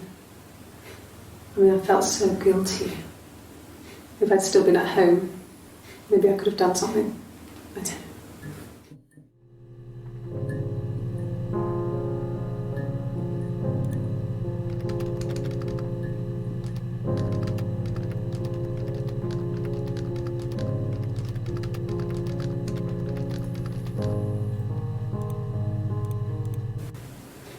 I mean, I don't know.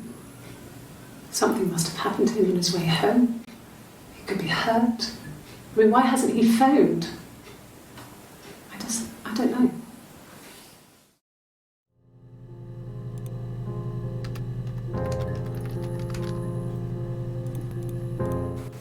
From when I woke up. Okay. I woke up. Simon was already up and he made me birthday breakfast of eggs Benedict. We both had to go to work, so we saved presents till later. I got to work, had some birthday cake, children sang me happy birthday. Then I came home. The birthday meal was a takeaway, and Simon gave me his present, which I didn't mind. And after that, we talked about the baby. It turned into a big argument. Simon left. I was furious. I wanted to get as far away as I could and get some space to think. So I left.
There's married couple stuff, a stupid argument, nothing specific.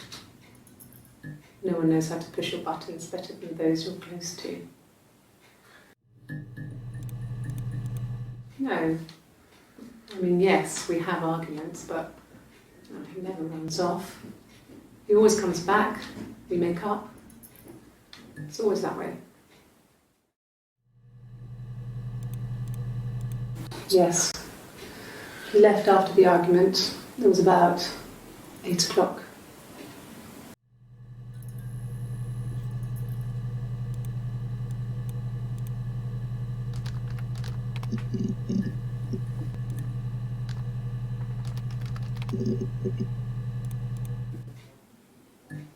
A long time. We got married when I was 17.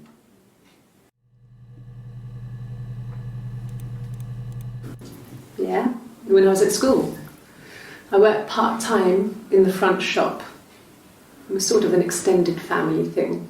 My dad used to work there, my mum worked there before I was born. I took care of paperwork, filing, typing out invoices, that kind of thing. It was a good job for a girl back then. I didn't work a till or anything though. I was quite shy, so I wouldn't have liked to have worked a till.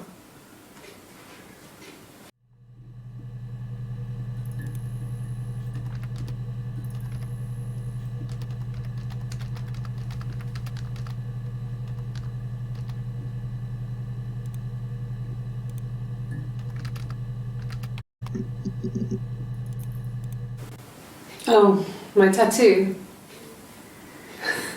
I got it to express my individuality. It's an apple and a snake.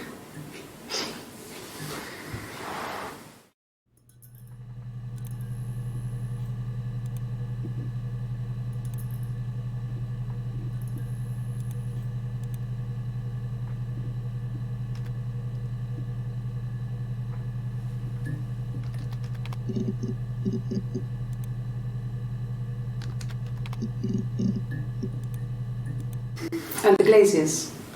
I worked there some weekends and Simon had a part-time job there too. That was Eric's generosity. He was always good at helping out other people's children. Simon was quiet, more thoughtful than the other boys. Even then he had a sense of craftsmanship. Wasn't always rushing stuff. Boys that age are just running around like headless chickens most of the time. You know? Plus he had that look. You look like a fairy tale prince from one of my books.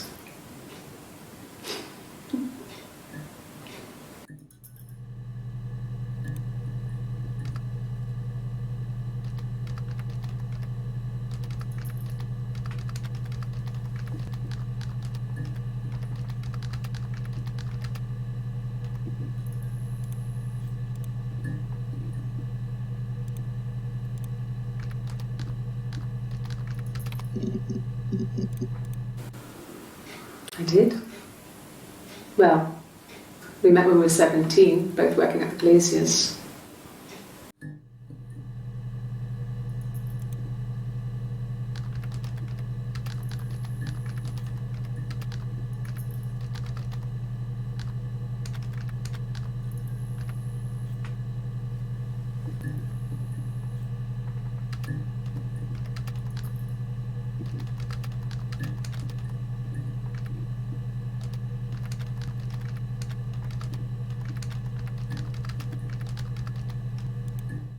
No, everyone loved Simon. He's a glazier who doesn't have much money. I don't know.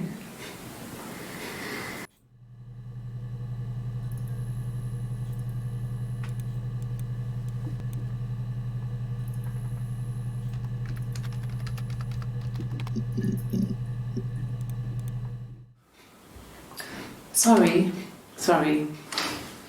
The picture, the way it's drawn, just reminded me of the books we used to read as children. I read those fairy tales over and over, and they were so real to me. Rapunzel was my favourite. My brain is just full of it. Are any of these in colour?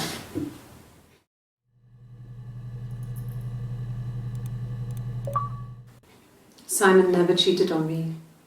He was devoted to me, and I was devoted to him. Nothing in life is easy. We were good to each other. Life isn't a fairy tale. You do what you can.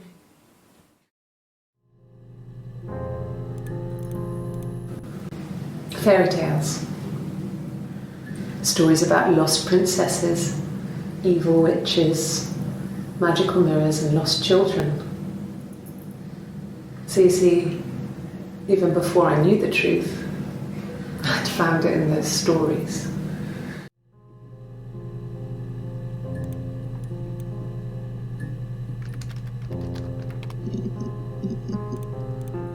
No, I have never been unfaithful. I've never cheated on Simon. Have I ever cheated on Simon? You asked that question yesterday.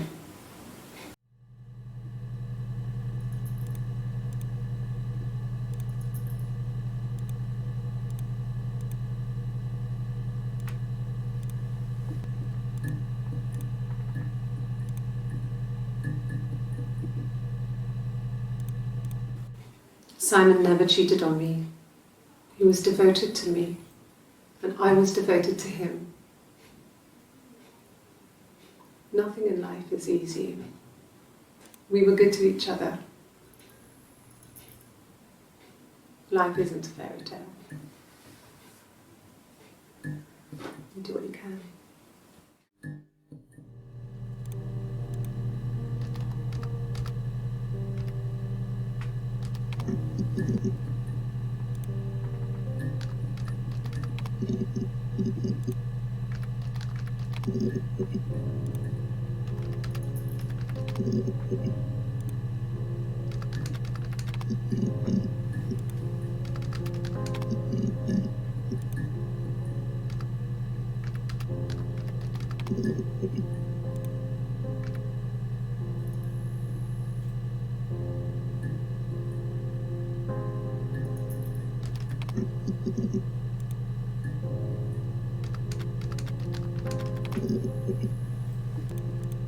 Yes, like a story. A beginning, a middle, and an end.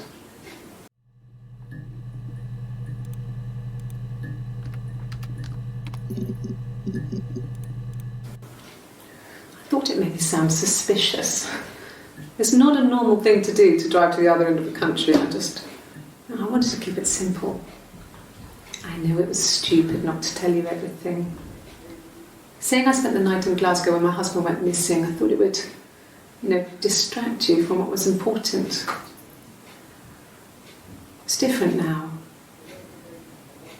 Now he's...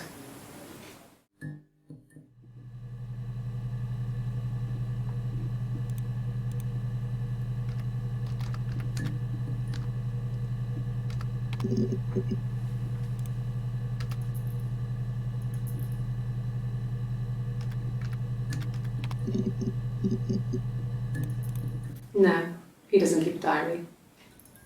That's my thing. I've kept one, well, as long as I can remember, since I was a girl. It helps make sense of my day. And when you're forced to put something into words, it just gives you perspective. Everyone's on the same page.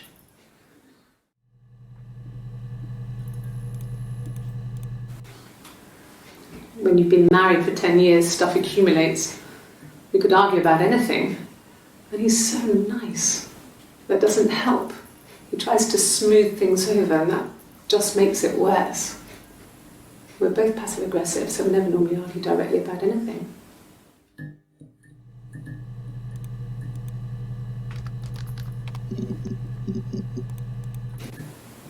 Twins? Really? Are you really asking me that question?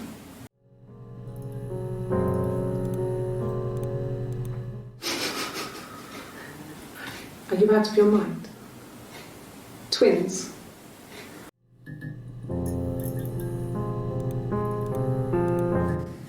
There were always princes and princesses. They were the special people, more important than the other characters in their stories. We knew we were like that. Twins. Magical. We were the princesses. We had a poster of Princess Diana from the newspaper up in our attic. Had a pride of place. And underneath we used to put all our special things. When her engagement was announced, we were obsessed with everything she did. And later, when her life went so bad, we felt for her. Her divorce last year just kind of drew a line under things.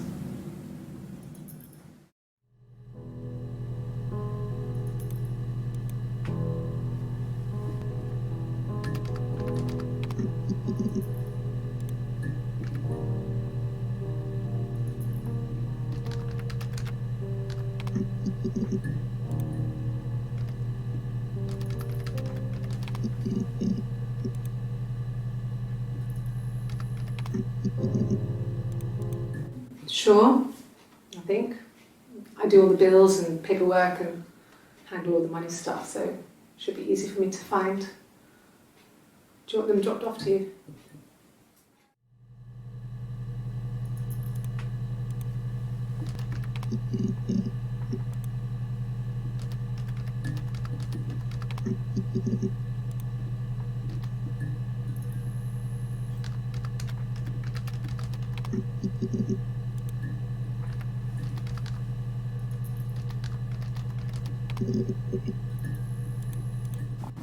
Mum and Dad had never had any reason to notice. They were always busy.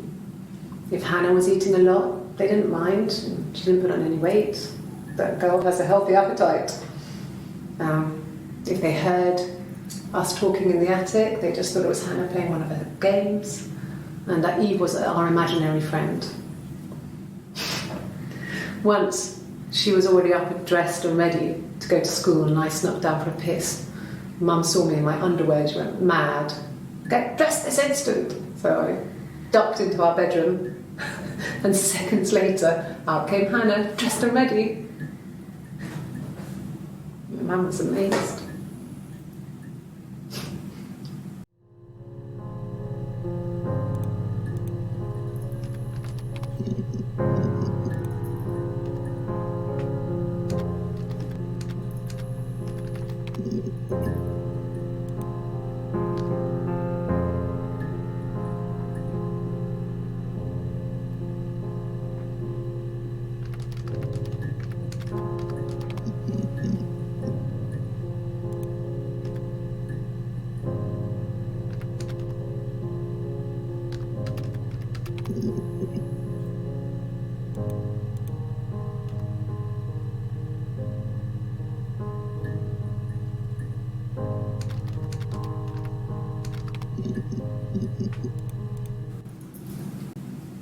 Her story is that she'd waited for him to come back. She put on my wig, some of my clothes, pretended to be me. They talked. She'd enjoyed being me. He said he wanted to be with me. Then he took out a present, another mirror, just like the one he'd given her earlier. That unique present. She went crazy, smashed the mirror. They argued, screamed. He hit her. So she grabbed a piece of the mirror and just swung it round. She cut his throat clean open. She'd only meant to scare him off.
I'd like to speak to a lawyer now.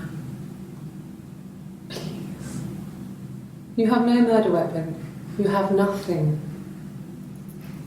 And all these stories we've been telling each other, just that. Stories.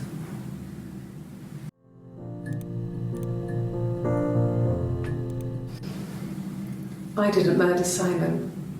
You've got it wrong. You've got the wrong person.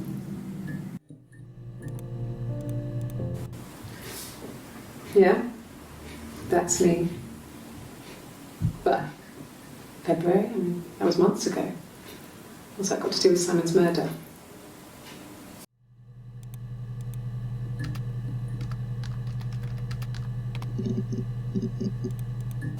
Well, I don't know. I probably had to pop out and get something, that's why I was speeding. And that wouldn't have been noted on my timesheet. But I really can't remember back to February.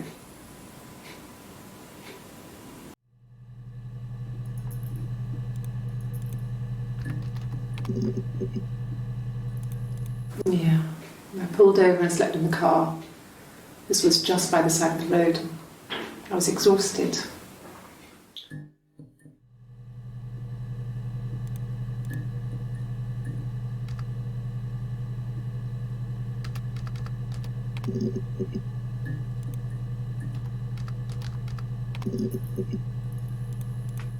Yes, yeah. I would have cleaned them. I changed the sheets too, with the fingerprints in all those places.